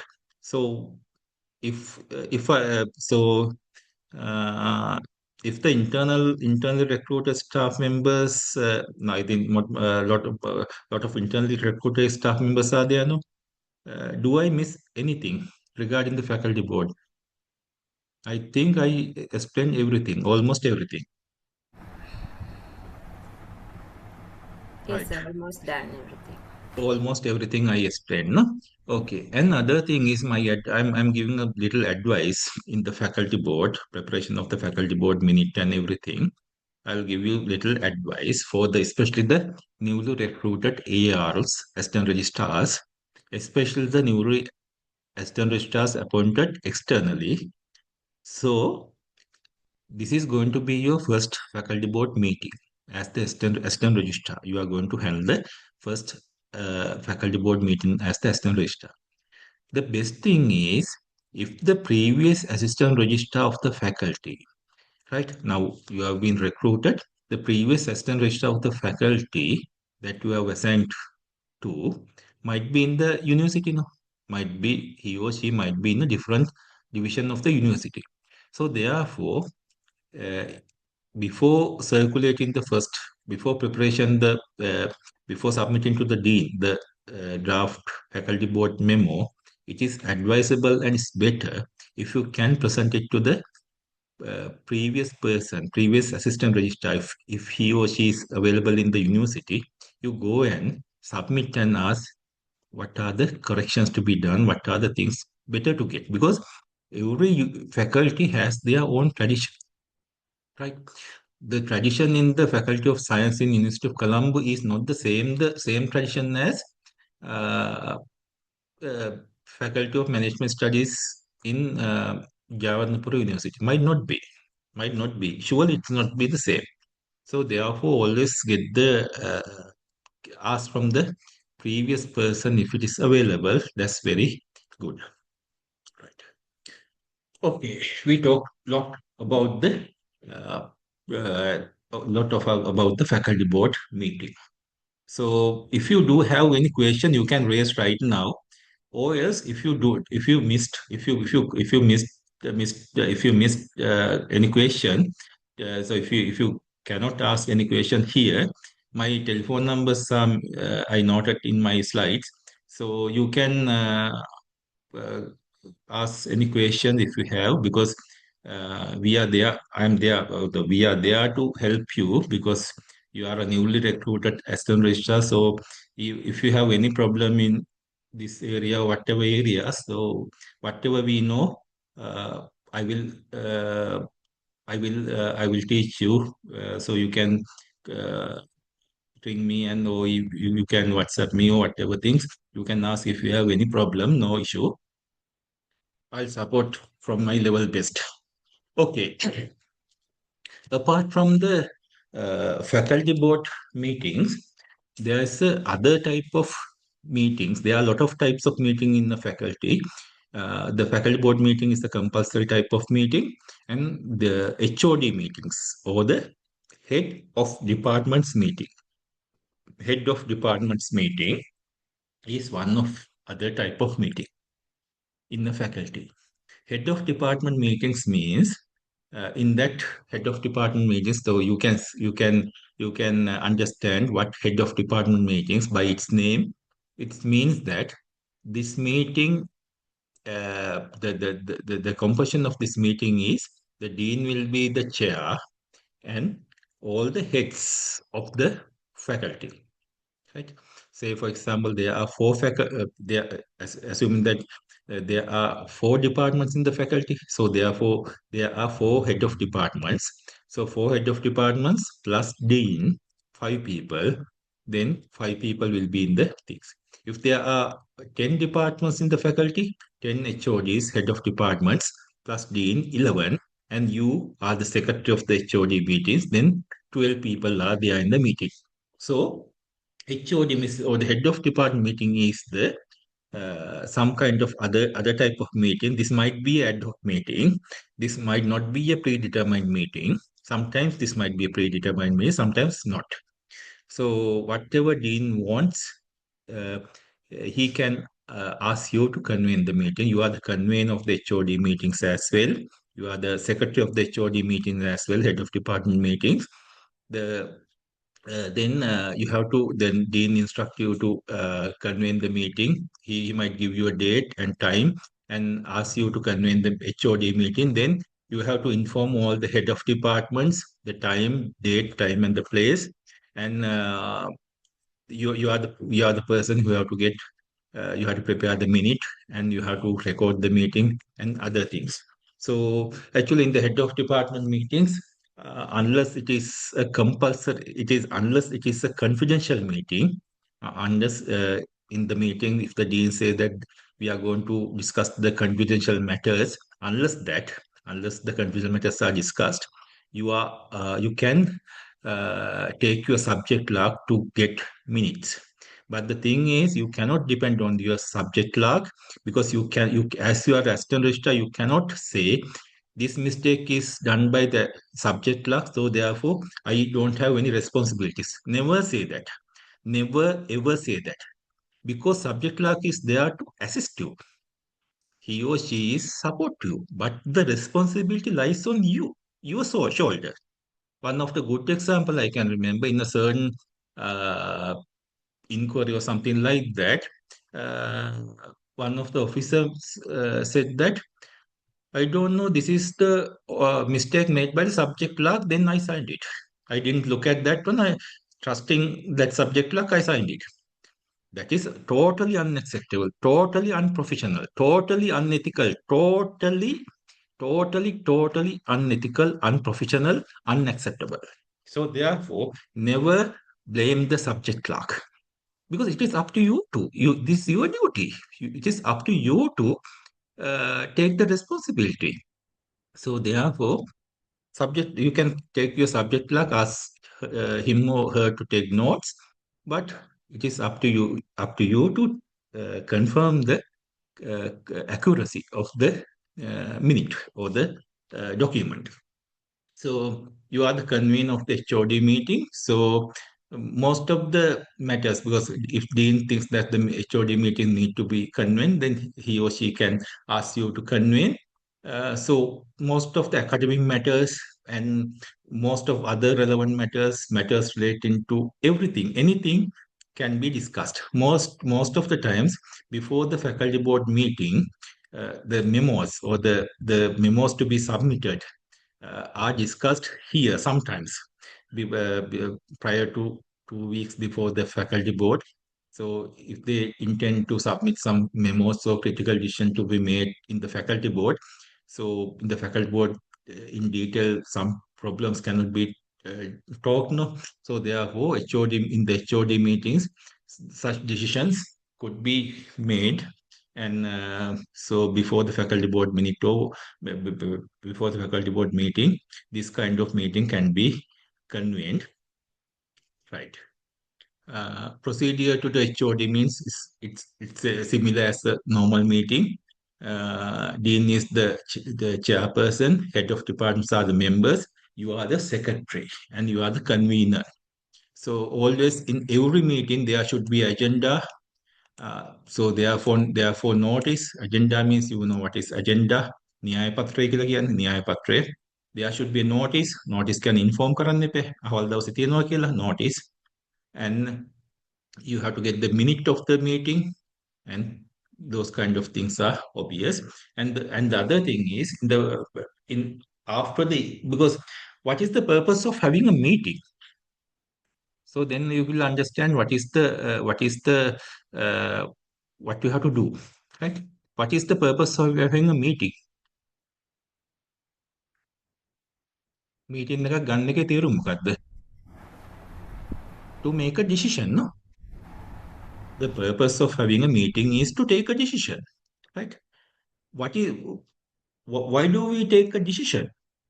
We take a decision to implement it. අපි decision එකක් ගන්න නිකන් ඒක record කරලා තියාගන්නද? නැහැ. ඒක ක්‍රියාත්මක කරන්න. ඒක මේ ක්‍රියාවේ යොදවන්න අපි කරන්නේ. Then therefore in after each and every meeting we are getting minutes of the meeting, right? Then the decision taken by that meeting, the decisions taken by meeting should be implemented.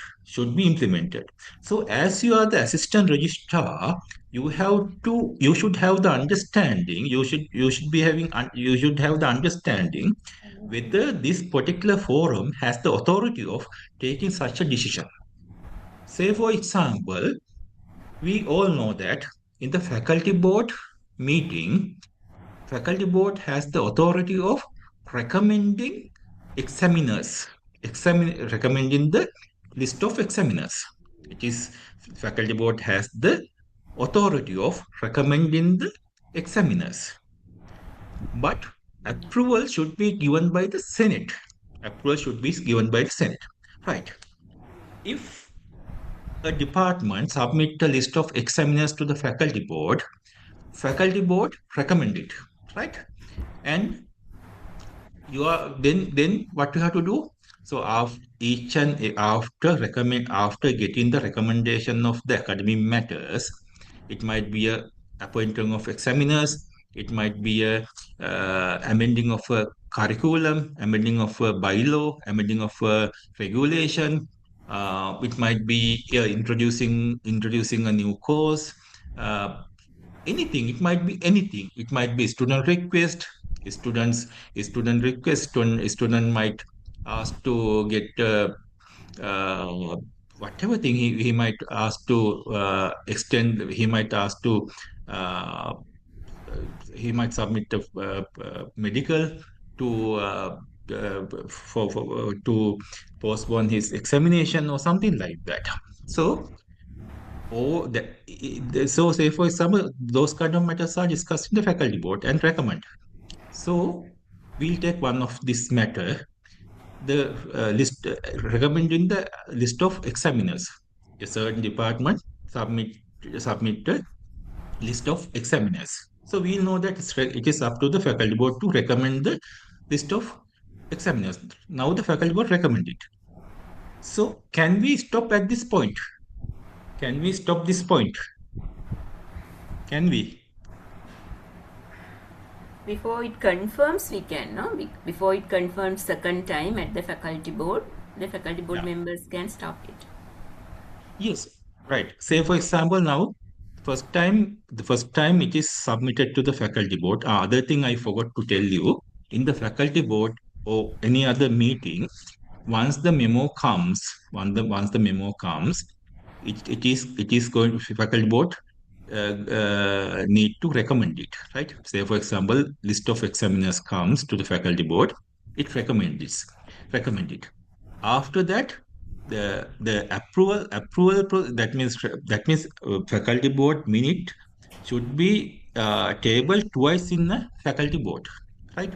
First time, once the minute comes, so once now in the faculty board, say for example, this is the 119 meeting of the faculty board, right?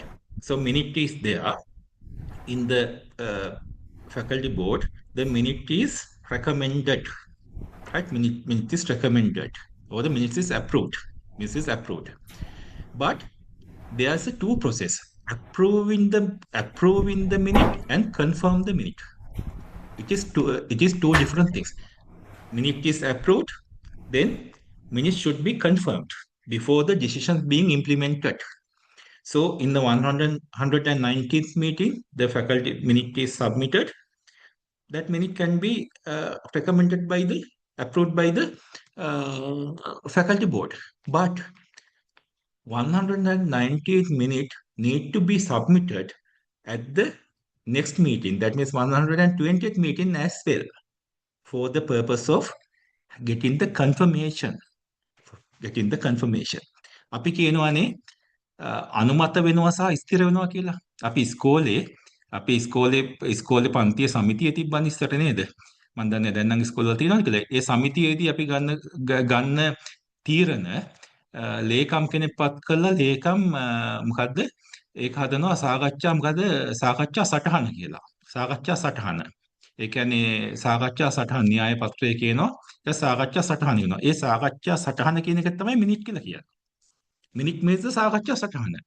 අපි මේ සතියේ ඉස්කෝලේ රැස්වීමේ ගත්ත මේ මිනිත් එක නැත්තම් ඒ සාකච්ඡා සටහන ඊළඟ එකේදී සම්මත කරගන්නවනේ. එක්කෙනෙක් යෝජනා කරනවා I suggest this is correct කියලා. මේක මම මේ ස්ථිර සම්මත කරන යෝජනා කරනවා. කෙනෙක් තව කෙනෙක් සම්මත කරනවා. හරිද? ඒක තමයි පළවෙනි එකේදී ඒක ඩිසිෂන් එක යෝජනා කරලා සම්මත කරන එක තමයි කන්ෆර්ම් කරනවා කියලා කියන්නේ. So the minute of the meeting, that means 119 minute of 190 minute of the 119 meeting of the faculty board need to be tabled once again in the next meeting. That means 120 meeting, right? The 119th minute of the 119th meeting of the faculty board need to be tabled in the 120th meeting of the faculty board as well. In the 120th meeting, the previous meeting minute or the 119th minute of the meeting is confirmed. 119th, the minute of the 119th meeting of the faculty board will be confirmed by the next meeting. That means 120th meeting of the faculty board. Once the minute is confirmed, only we can take decisions. We can implement after the minute is confirmed only. Say, for example, now so one thing I missed, so then I'll come back to it. That means the faculty board. Now I explained you uh, the exam list of examiners. Say, for example, we all know that list of examiners submitted by a department need to be recommended by the uh, faculty board, right? In the 119th meeting, the 119th meeting of the faculty board, the list of examiners were recommended, right? In the 120th meeting, that entire minute is confirmed, right? Approve color, confirm color. It's confirmed, right? Now, if some HOD says, okay, now list of examiners is recommended by the 19th meeting, confirmed by the 20th meeting, the entire minute is confirmed by 120th meeting. Okay, now finished it. Now it's enough. Now you appoint the examiners. Can we do that or no? Not. Can we do that or no? Not. No, No, sir. because it is up because all the academic matters recommended by the faculty board should be approved by the Senate, because Senate has the authority of approving the academic matters. So if the list of examiners are submitted to the 119th meeting of the faculty board, okay, in the 119th meeting of the faculty board, recommended is approved, and in the 120th meeting, the minute is confirmed, right? Now we are in the position of implementing the decisions taken. Then what we have to do is that confirmed minute should be submitted to the approval of the Senate. Then once the Senate approved it, only we can implement these decisions, right? So therefore, as you are the assistant registrar, you should know in which forum has the authority of recommending, in which forum does it has the authority of approving before coming to the implementation. So you should know as example, you should know faculty board can recommend the list of examiners, but not approve the list of examiners. The approving power is with the Senate. Approving power of the examiners or the academic matters has the Senate. So it is up to the Senate to approve. So till then, till you get the approval of the Senate, even it is recommended by the faculty board, till it's approved by the Senate, you are not allowed to implement it, right? Those kind of things, as you are the administrative officer or the AR, should know, should familiar with, right? Right. Then, what we are going to do now in a certain decision is recommended by the faculty board. Next faculty board is approved. If it is a matter need to be approved by the Senate, immediately what you have to do after it is being confirmed, you have to send it to the Senate for the approval, right? If the faculty board minute is confirmed, if the faculty board minutes is recommended, the decisions of the faculty board is recommended. Following meeting, the faculty board minute is confirmed. Then only, if it is a matter coming under the Senate, approval of the Senate, you have to submit that matter or submit that minute to the Senate for the approval. So once the approval comes, only you can implement that particular decision. So therefore, the sole purpose of having a meeting, faculty board and other meetings, is to make decisions. And that decisions need to be, that particular forum should have the authority of taking the decisions. Then only you can implement this. In the HOD meetings also, decisions are made, no. So in each and every decision, in a meeting, if a decision is made, so you have to think whether that forum has the authority of taking that decision prior it's implemented. So if that particular forum is having the authority, then you can take action to implement that one. If that particular forum does not have the authority of implementing that one, you have to submit to the forum which does have the authority of implementing that decision. Right? That's what I discussed in the previous example. List of approving the list of recommending the list of examiners are with the faculty board, but they don't have the approving power. Faculty board does not have the approving power. So after the list of examiners are recommended by the faculty board, after it's been confirmed, you have to submit to the Senate for the approval, because Senate has the authority of approving that. Then only you can implement that one. Likewise, in the HOD meeting also, you are taking decisions. You are taking decisions. So those decisions you have to minute it. You have to in the minute you have to minute. සාකච්ඡා සටහන කියලා කියන්නේ. සාකච්ඡා සටහන කියන එක තමයි minute එක කියලා කියන්නේ. You have to minute it, minute the decisions. So after minuting, then you have to implement no. So, because no point in having a meeting but if there's no point in having meeting uh, if the decisions are not implemented. So therefore, all the taken decisions should be notified by the relevant parties. If the particular forum has the authority of taking that decision, so that decision. So once the decision is taken, you have to inform the relevant parties.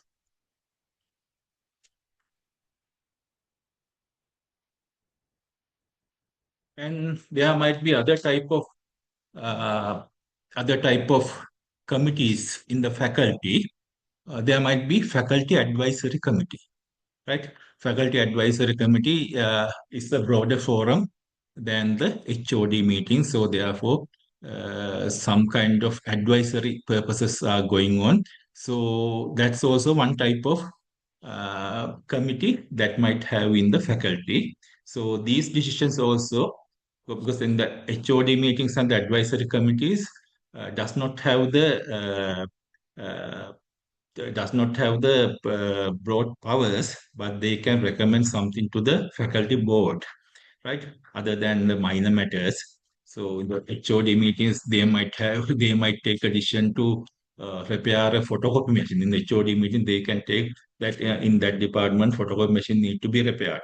So that is not that doesn't need to go to the faculty board.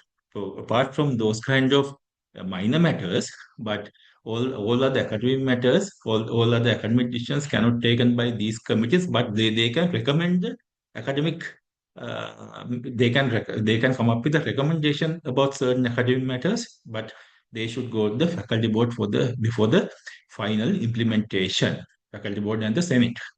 Faculty board and the Senate before the final implementation. So in the advisory committee also same. You are the convener. You have to get the date. Dean might inform you the date. You have to convene the meeting. You have to give the refreshment and other things, and you have to you have to take the meeting minutes, and you have to circulate the meeting among the participants or the members, and the possible decisions you have to implement. If the decisions cannot be implemented, so you have to submit. So you have to get the approval of the relevant forums to implement the minute or such things you have to do. And as a assistant registrar, you might have the student administration matters also. You might you need to carry it out the student administration matters as well. Say for example, some faculties. This is not relevant to all the faculties. Some faculty, most of the universities, the student registrations are done by the student welfare division, or there might be a separate division called registration division, right? In some faculty, student registration might be done by the faculties, right? And also student appeals. Student might come with appeals. What sort of appeals, right? What sort of appeals? Student might come up with the appeals. They might say that I need to go abroad for a period of 2 months. So therefore, I need to have leave. In such cases, initially Dean's office might receive this one through the HOD or the course or the likewise. In such matters, you might receive, then you have to, in the student matters, you have to submit the faculty board and get the approval. And then sometimes you might send it to the student welfare division. So depend on the procedure stipulated in your university, that might differ. But typically, once the student appeal comes, in the student appeal with the recommendation of the head of department and with the recommendation of dean, then what you have to do is you have to submit to the faculty board for the approval. So student matters you might need to cope up with. And the scholarships. Now, two types of scholarships mainly are there in the university, Mahapol and bursary. Mahapol and bursary. In the Mahapol and bursaries, generally handled by the student welfare division. So what we have to do is, in your role as a faculty AR, your role is calculating the attendance of students and submit to the student welfare division for the purpose of arranging Mahapal and bursary scholarships. Because according to the Mahapal and bursary scholarship programs, the student attendance is important. So therefore, attendance details should be sent. Sometimes the attendance details need to be submitted to the examination division because uh, based on the criteria, uh, the students those who do not have the 80% of attendance might not get the chance to sit for the examination. Those kind of things you have to handle. And the student discipline, actually the student discipline is not a subject coming under the assistant registrar.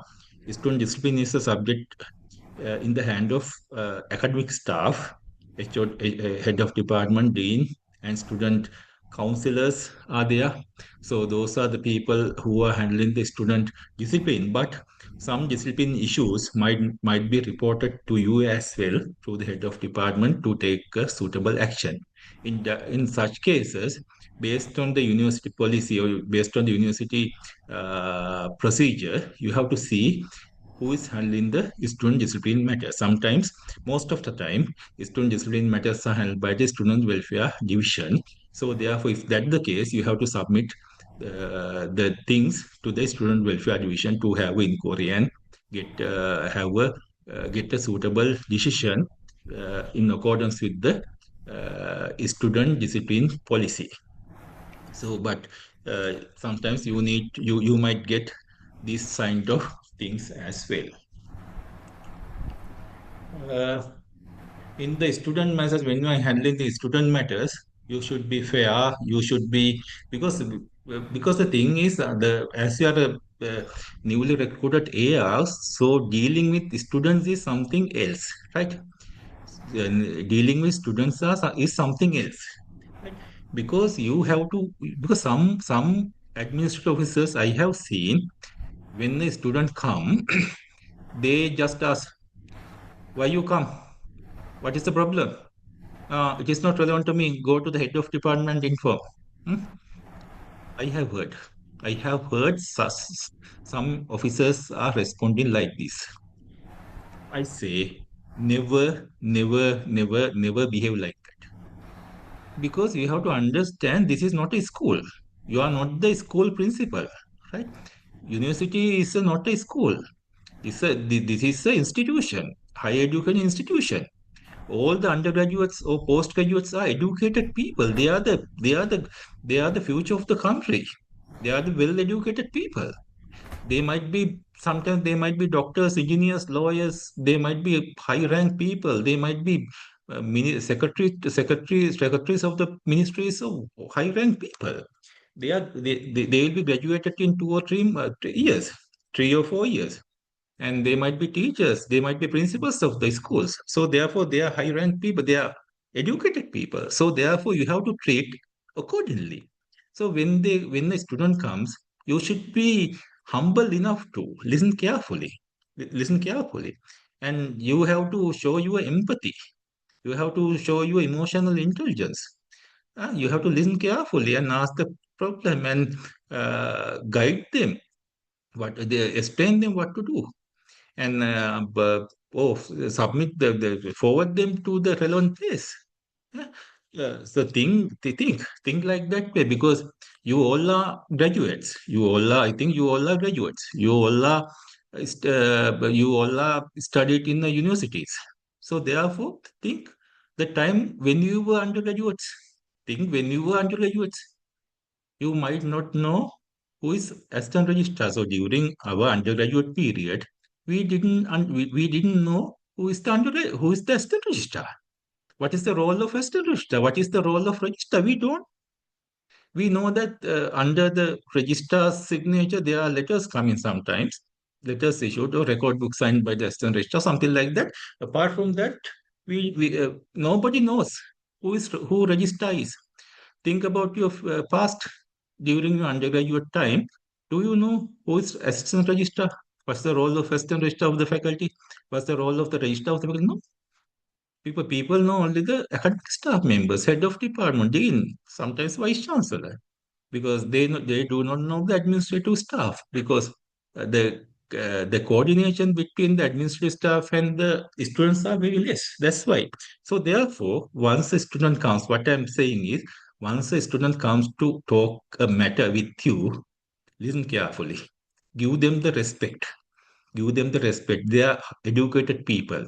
So I'll explain my personal experience. When I was appointed as assistant registrar, right? So initially I was in a faculty in a certain university. So there were a very powerful student union was there at that time, long before, very long before. So they come up with the aggressive mood. They are coming with aggressive mood. There are some problems, or canteen problems, so whatever problem, they are coming with the aggressive mood. What I am saying is, at that time, I am not, the age difference between me and the students are not that, there's no much gap between, there was no much age gap between the students and me. But still, I call them as a puta. Come, puta, what has happened? Take a seat. Right? The student union members came with a high aggression. Right? For us, then again, yes, why puta, take a seat. Take a seat. Right? And the people, three people came with aggression mood to about some matter. Then I thought, yes, coming Puta, take a seat. Then I observed 50% of the aggression or the 75% aggression gone. Then they started speak very calm manner. Then I listened carefully and I attend the problem and I guided them. This is what to do. This is what to do. Likewise, and I listen carefully. Listening is the most important thing. Listen very positively, passive, actively. You have to listen. Then 75% of the aggression gone, and they left my place with very calm mind. So that's sort of thing you have to do with because never have dispute with the students because give them the respect, give them the acceptance. In examination administration, I have talked with you in the appointment of examinations, and also there is in the faculty. In the faculties, there is academic calendar. In the academic calendars, it mentions the semesters, the dates of the semester, the starting date of the semester, end date of the semester, and the examination timetable, and everything is mentioned uh, in the timetable, in the academic calendar. So therefore, that according to the academic calendar, examination need to be held. So therefore, you have to make sure uh, whether the scheduled task according to academic calendar is going on. So you have to see whether these are happening. If not, you have to talk with the dean and relevant parties and take appropriate actions. And appointment of board of examiners and other things also I talked how to do that, how to get the faculty board approval and other things. Uh, Academic staff administration means we are not handling the academic staff members, but some part of the academic staff members we are doing when they are applying for overseas leave. We have to, sometimes they might come to you, and you should be able to guide them. You should be able to instruct them what to do. So how to get the leave, how to get the overseas leave, how to get the conference leave, something like that, because you learned those kind of things during your examination, AR examination period, because there's established code is one of the subject. So you know how to give the uh, overseas leave. So you have to guide them. You have to instruct them how to do that. In the promotions also, sometimes the uh, junior lecturers might come and ask what is the how to get the promotion or how to go to the next step. Then you should have the circulars and other things, and you have to guide them. Because I can remember one thing, few years before that, a certain probation lecturer came to me because he used to talk with me and having a good rapport with me, and he's a very good researcher in the field of biochemistry, biochemistry, or the molecular life science. So then when we were discussing, then I observed that he's a very talented person, and one day he'll become a not one day, not the one day, but within the few years he will be becoming a professor, and sometimes he might be a vice chancellor in future.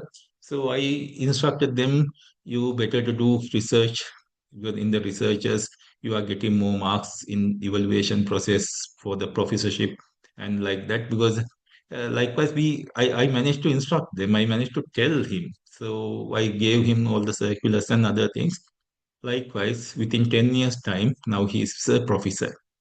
He's a well-known professor because I don't reveal his name. He's because everybody knows, most of the people knows him. He has done a lot of research in the cancer areas, cancer site researches he has done. So well-known professor, and within few years after being recruited as the not the probation lecturer, he became as a lecturer unconfirmed because he has some other qualification.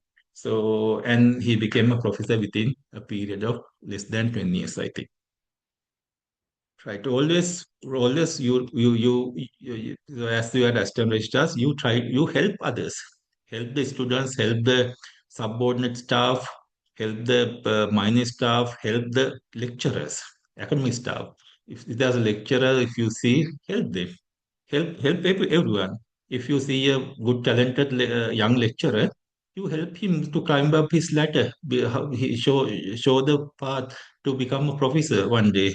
Those kind of things you have to do apart from your regular duties.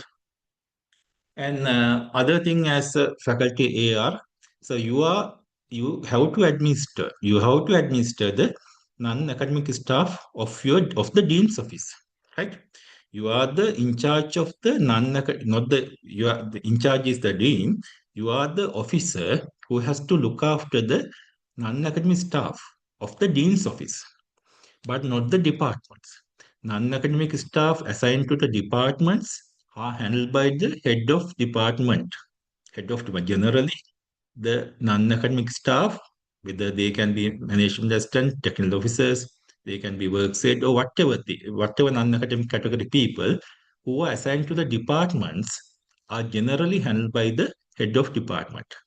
Unless you are unless you are entrusted by the dean or policy of the university to handle the department people, uh, you are not allowed to handle the non-academic people assigned to the department. It is up to the head of the department. But the non-academic staff members who have been assigned to the dean's office are under your custody, are under your control. So under your administration. You have to administer them. You have to, because if the non-academic person in the dean's office, if they are going to get a leave, they have to get the prior approval from you or the dean. So most probably from you. And if they are not coming, uh, in a day, due to some unexpected thing, they have to phone you and inform you. Today the matter is there. Like, if they are going out during the official time, always you should have a movement register in your dean's office. There should be a movement register. So ask them to sign and go. Right. So likewise, you have to administer. And also, if there's a trains, if you think that this particular staff member in the dean's office need to have this kind of training to improve his or her performance, you have to find out the training program, and you have to get the approval from the university, and you can arrange those kind of trainings. And they are discipline controlling also the non-academic staff members in the dean's office. You have to see the discipline control. You have to do the discipline. You have to control the discipline of such staff members as well. Procurement responsibilities, this is not much relevant. That means if your faculty is a big faculty, and if there's a assistant bursar or the senior assistant bursar in your faculty, and if that power is entrusted to you as the assistant registrar, only you can do that. Because I can remember in the University of Visual and Performing Arts, University of Visual and Performing Arts, there's a faculty called Faculty of Visual Arts. In the Faculty of Visual Arts, generally there's a AR or SAR with the Bursa, assistant Bursa, and they were given the authority to procure some kind of materials, because the for the canvases and other some materials they are allowed to procure. So likewise, some faculties might have that might be given that authority. So if that happens, so procurement is also you have to do. And financial administration, I told that if there's a bursa or something like that in the faculty, but you have to because it is up to the bursa to assistant bursa to control the financial side of the faculty, but you have to monitor them, because you know that in the university system, the registrar bursa is under the registrar, bursa is under the supervision and control of the registrar. Likewise, the faculty AR has the uh, should be responsible of the things done by the assistant bursa. So these are the common mistakes that assistant registrars are often committed in the because I mentioned that the faculty board minute you have to send at least 7 days in advance, but sometimes it delayed. It should not be happen. Poor follow up, because once a decision, assuming that there's a decision made, you inform the decision to be implemented to a party or something like that. So, but you send the letter and you just keep your mouth shut. That is not what expect from the assistant registrar or the administrative officer. So, if a decision make and you inform the person, you have to follow it up. Say, for example, in the faculty, there's a repair. There's a repair. There's a roof is damaged and there need to be repaired. So you send a letter to the works engineer. This area, this dean's office, this area, in the certain department, this roof area is damaged. Please rectify. And you send. Now your job is done. You send a copy to the wrong HOD and the dean also. Then they know that you have taken action. But you should not be behaving like that. You send a letter, and if you keep the mouth shut, that's not your duty. So after sending the letter, yes, that letter should be sent. Then after that, you have to follow it up. See whether that renovation is done or not. If it is not done, you have to remind the works engineer. You have to follow it up. And following up is one of the major activities you have to do, because taking a decision or informing them is one thing, following up is other things. You should have for that one. I tell you one thing. You should have a diary or a notebook. You mention the things that you have taken. You have things. I have sent a letter to works engineer. Please check it within. Please check in with 7 days. Right? So if that not happen in that stipulated time, you have to call them and ask, oh, you just send a reminder. So follow it up, poor follow it up leads to a administrative lapse. That should not be happen. Weak documentation, that means you have to document everything very perfectly. Uh, Faculty, it can be a faculty board minute, any other minute or a letter, any other report or something like the documentation should be spot on. Uh, Best practices. Best practices means as you are assistant registrars or the administrative officers, you should have the sound knowledge of the university rules and regulations. So I'll tell few things. These things you should be familiar with. You should familiar with. At least you should familiar with. If you are working in the faculty, you should know the programs that the particular faculty is conducting. The program that the faculty is conducted, the programs that the faculty conducts, you should know what are the undergraduate programs that faculty is conducting, what are the postgraduate programs, what are the certificate courses, everything you should know. And you should know the bylaws. You should have the bylaws. You should have the bylaws and regulation with you. You should have at least the copy of the bylaw and regulation with you in a file. So if there's a bachelor program is there, you should open the file and see what's the bylaw, what's you should be familiar with that one. The regulation you should be familiar with that, and you should familiar with the University Act. You should be familiar with the Establishment Code. You should be familiar with the procurement guidelines and procurement manual. You should be familiar with the financial regulation up to some extent. If you are a stand person, you should be familiar. You should be sound with the financial regulation. So whoever you are, you should be knowing the bylaws of the faculty, regulation of the faculty, courses offered by the faculty, University Act, University Establishment Code, procurement guideline, and financial. If you are AR, up to some extent of the financial regulation. These things you should be knowing. So if you do not know, you should get familiarized. In the best practice is you have to know everything. You have to know the rules. You have to know the law of the. You should know the things that I have that mentioned. That I have mentioned, the things that I have mentioned, you should know. You have to maintain proper recording system. You have to meet the deadlines, right?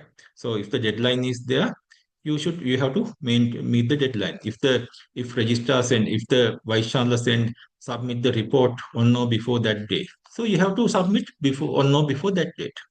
It's better if you can submit it before the deadline.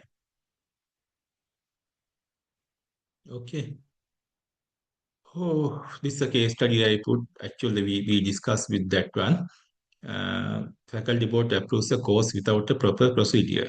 So what would happen? Uh, what should you do? What should AR do? What to do? So can anyone say? I talked about more than 2 hours. Can anybody tell me if the faculty board approves a course without the proper procedure? What to do?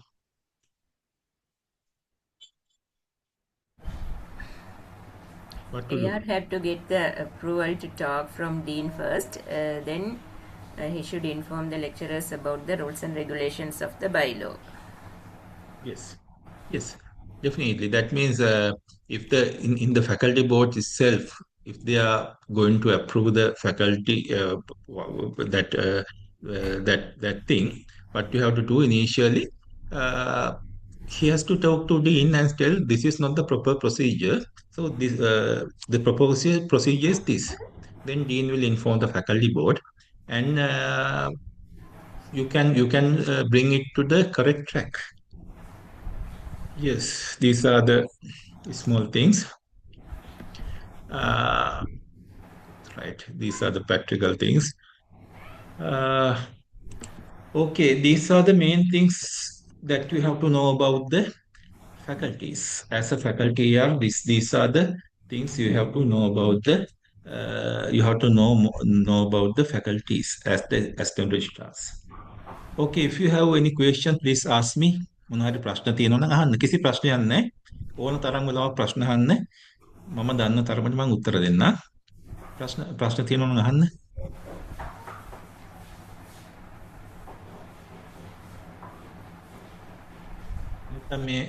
Can you understand the session that I have done today? Yes, sir. Okay. Yes, Okay. sir. Am I audible, sir? Sorry. Am I audible, sir? Yeah, Mr. Mukti, I can hear you properly. Nice to hear, sir. And I must say one thing. The thing is, we learn a lot about the faculty administration of a university. On behalf of all participants, I would like to convey our sincere appreciation to our Janaka sir for delivering such a wonderful and meaningful webinar on faculty administration. Is there any colleagues or course officers to ask the question? Okay, so really, your session is really wonderful. Your extensive knowledge, rich experience, and comprehensive understanding of the subject enabled you to present complex administrative concepts, especially faculty administrative concepts, with remarkable clarity and relevance. Thanks, sir. One thing is, we should say, please allow me to speak in our mother tongues. ඇත්ත වශයෙන්ම සීල දෙනාට සුබ සන්ධ්‍යාවක්. ඇත්ත වශයෙන්ම අපි සෑහෙන කාලයක් වැඩ කරනවා මේ අපි විශ්වවිද්‍යාලවල මෙතන කිය යුතුයි. එක්ස්ටර්නල් ඉන්ටර්නල් කියලා කැටගරිස් තියෙනවා හැම එකෙම ප්‍රොමෝෂන් ඒ වගේම ඕපන් එක්සෑම් එක තියෙනවා ඕපන් කම්පිටිටිව් එක්සෑම් එක තියෙනවා ඒ විශ්වවිද්‍යාලයේ මට්ටමින් මෙතන මේ සර් කියපු එක විශ්වවිද්‍යාලයේ මට්ටමින් එක තැනක සර් පොඩ්ඩක් ටච් කරා අර එක්ස්ටර්නල් එකේ ආපු සෞරවරු මාතෘ කියලා කිව්වේ ඒගොල්ලන් කවුරු හරි ඉන්නවා නම් ඒක මේකට උත්තර දෙන්න කියලා ඇත්ත වශයෙන්ම සමහර අය අද වෙනකොට මේක වෘත්තිය බාරගත්තේ නැහැ සර්. හේතුවක්කුත් තියෙනවලු. මේක මේ මොකද මේකට වඩා මේක කම්ප්ලෙක්ස් ඒගොල්ලන්ගේ බාරගත්තේ නැතිද සමහර අය එක්ස්ටෙන්ඩ් කරලා තියෙන්නේ මම එක්ස්ටෙන්ඩ් කරලා තියෙන්නේ ඒ වගේ සමහර අය එක්ස්ටෙන්ෂන් ඉල්ලලා තියෙන්නේ. හැබැයි එක දෙයක් කියන්න ඕන ආවට පස්සේ මේ වගේ සෙමිනාර් එකක් මේ වගේ දැනුවත් කිරිල්ලක් විශ්වවිද්‍යාල පද්ධතිය පිළිබඳව ඒ පරිපාලනය පිළිබඳව දැනුවත් කිරිල්ලක් හෝ යම් මට්ටමට දෙනවා ඊට පස්සේ එම්ම දාලා තියෙනවා ඊයේ පෙරේදා දක්නට ලැබුණා මම ගොඩක් කල් කතා කරේනේ මේ පිළිබඳව කතා කරන්න මට ඒ තරම් හොඳ නෑ එimhe කතා කරන්න මේ ජොබ් එක බාරගෙන තාක් කියන එක තමයි තිබුණේ වැදගත් එකක් කියන්න ඕන මෙතන සර් අපි පේපර් එකම මේ සහෝදර නිලධාරි පිරිසට එක්ස්ටර්නල් අයට පේපර් එකේම යන්න ඕන ඒක කන්සෙප්ට් එක සම්පූර්ණව බඳවන පටිපාටි පවා යන්න ඕන කියලා අපි හිතනවා මොකද ඒ සහෝදර නිලධාරීන්ත් එක්ක වැඩ කරනකොට ඒගොල්ලන් ආපු ගාම ඒගොල්ලන් මූණ දෙන ප්‍රශ්න එක අපිට තේරෙනවනේ දැනුණා ඒකේ සර්ගේ වටිකෝ මේ වෙබිනාර් එකේ සෑහෙන ප්‍රශ්නයක් ඒක දැනගන්න ලැබුණා ඒ සහෝදරවරුන්ටත් ඒ සහෝදර නිලධාරීන්ටත් sir, give me a few seconds to speak in Tamil also. எல்லோருக்கும் மாலை நேர வந்தனங்கள் உண்மையில் இந்த எக்ஸ்டர்னலாக எடுக்கிற எங்களோட சக அலுவலர்கள் நிறைய பிரச்சனைகளை முகம் கொடுத்துருந்தாங்க ஜனக சார் நிறையவே அதில் சொல்லாமலே சொல்லியிருந்தா ஒரு இடத்துல டச் பண்ணிட்டு போனார் எக்ஸ்டர்னலாக வந்தவங்க சொல்லுங்கண்டு உண்மையில் நல்லா இருந்தது அவங்க நிறைய பிரச்சனைகளை முகம் கொடுத்துருந்தாங்க அது எங்களுக்கு தெரியும் ஆனால் ஜனக சார் ஒரு மைல் ஸ்டோனாக இருந்தார் அதில் உண்மையில் இப்படியான ஒரு செமினார் எங்கேயுமே நடக்கல. Thank you very much sir. It's really you shared, you have shared and significantly enrich our knowledge and deepened our understanding of effective faculty administration. We also extend our heartfelt gratitude to our esteemed colleagues, Comrade Rohit Herath and Nirmal, uh, whose dedication, meticulous planning, and tireless efforts ensured the successful organization of this online event. Their commitment to creating opportunities for learning and professional growth is truly commendable. Uh, this webinar has provided a valuable platform for knowledge exchange, professional enrichment, meaningful discussion, and we are deeply grateful to all who contributed their time, uh, expertise, and support in making this program a resounding success. Thanks again, sir. Thank you very much. Thank you once again for your invaluable contributions and continued commitment to fostering learning and professional excellence. Thanks again, sir. මේ පිළිබඳ මේක ඇත්තරම අත වශයෙන්ම මේක මේ ඉන්න අයට විතරක් නෙවෙයි වෙබිනාර් එකේ ඔන්ලයින් මේ වටිකොල් YouTube එකට දානවා. ඒක මුළු ලංකාවෙම බලනවා. ඒ වගේම මේ නොලෙජ් එක මේකට සහභාගී නොවන අයත් ඒක ලබා ගන්නවා. ඒ නොලෙජ් එක මම වයිකිමින් කියන්න ඕන ඇත්තම් ප්‍රොෆෙසර් මාචාර්යවරයෙක් ඒකුත් මේ අපි ජනක සර්ගේ YouTube එකේ තිබුණ YouTube channel එකේ තිබුණ අපි lecture එක තියෙනවා AR එකට තිබුණ lectures එක තියෙනවා අපි ජේෂ්ඨ මාචාර්යවරයෙක්ගේ computer එක මම ගොඩාක් ආඩම්බර වුණා. I have seen.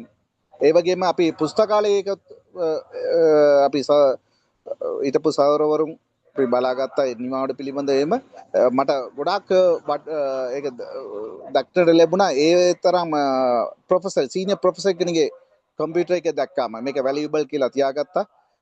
ඒ වගේම ඒ තරම් වටිනවා. එතකොට ආයි කියන්න අවශ්‍ය නැහැ. உண்மையில இது எங்களோட சிரேஷ்ட பேராசிரியரோட கம்ப்யூட்டர்ல கூட எங்களோட ஜனக சார்ந்த லெக்சர் ஒன்று இருந்தது.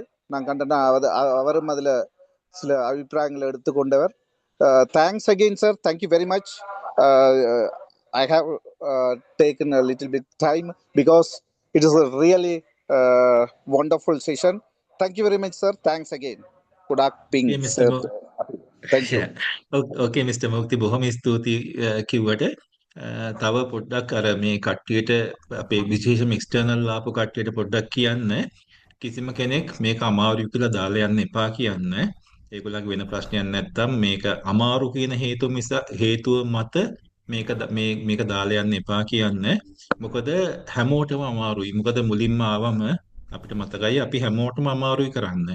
මොකද එකපාරටම ගඟට බහලා පීනන්න බෑ. ඒකින්ද මිස්ටර් මුක්ති සහ අපි අනිත් අයගෙනුත් මම ඉල්ලා සිටිනවා. ඕගොල්ලන්ගේ යාළුවෝ කට්ටිය එක්ස්ටර්නල් ආපු අය විශේෂයෙන්ම මේක අමාරුලා දාලා යනවා නම් ඒගොල්ලන් වළක්වන්න. ඒගොල්ලන්ට කියන්න ටික කාලයක් ඉන්න පැහැදිලි වෙයි කොහොමද කරන්න කියලා.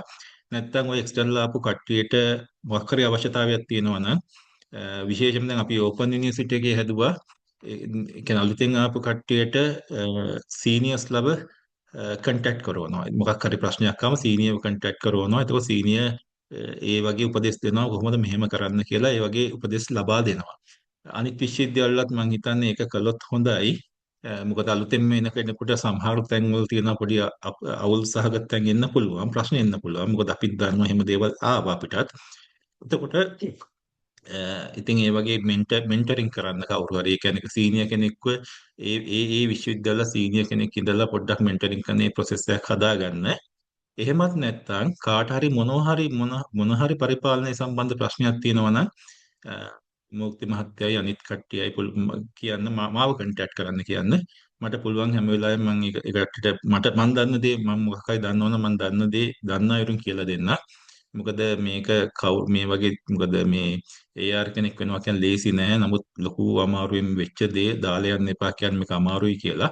ඉතින් එහෙම මොකක් හරි ප්‍රශ්නයක් තියෙනවා නම් අමාරු අපහසුතාවයක් තියෙනවා නම් පොඩ්ඩක් ඒ ඇතුලෙන් එහෙම කරගන්න බැයි නම් කියන්න මට පුළුවන් විදිහට මම කියලා දෙන්නයි. මේ ඒ පණිවිඩය හැමෝටම ගෙනියන්න.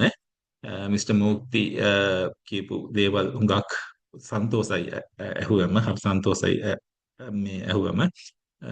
ඉතින් මේ ඔය හැම දෙනාටම ඕගලන්ගේ විශ්වවිද්‍යාලවල so I wish you all the best to everybody now assuming duties in the capacity of assistant registrars, and some people have taken some time to accept as the assistant registrar. So I kindly request them to assume duties as the assistant registrars immediately, because don't miss out this chance. This is a chance. This chance will never be coming back to you. So all the internal and external members who have been selected as assistant registrars, I kindly request you to accept this opportunity, grab this opportunity with your both hands, and assume duties at your earliest, and have a nice career life and the personal life in future. So wish you all the best, all the success, and all the good achievements in future. Thank you very much. Thank you very much for everyone. Thank you.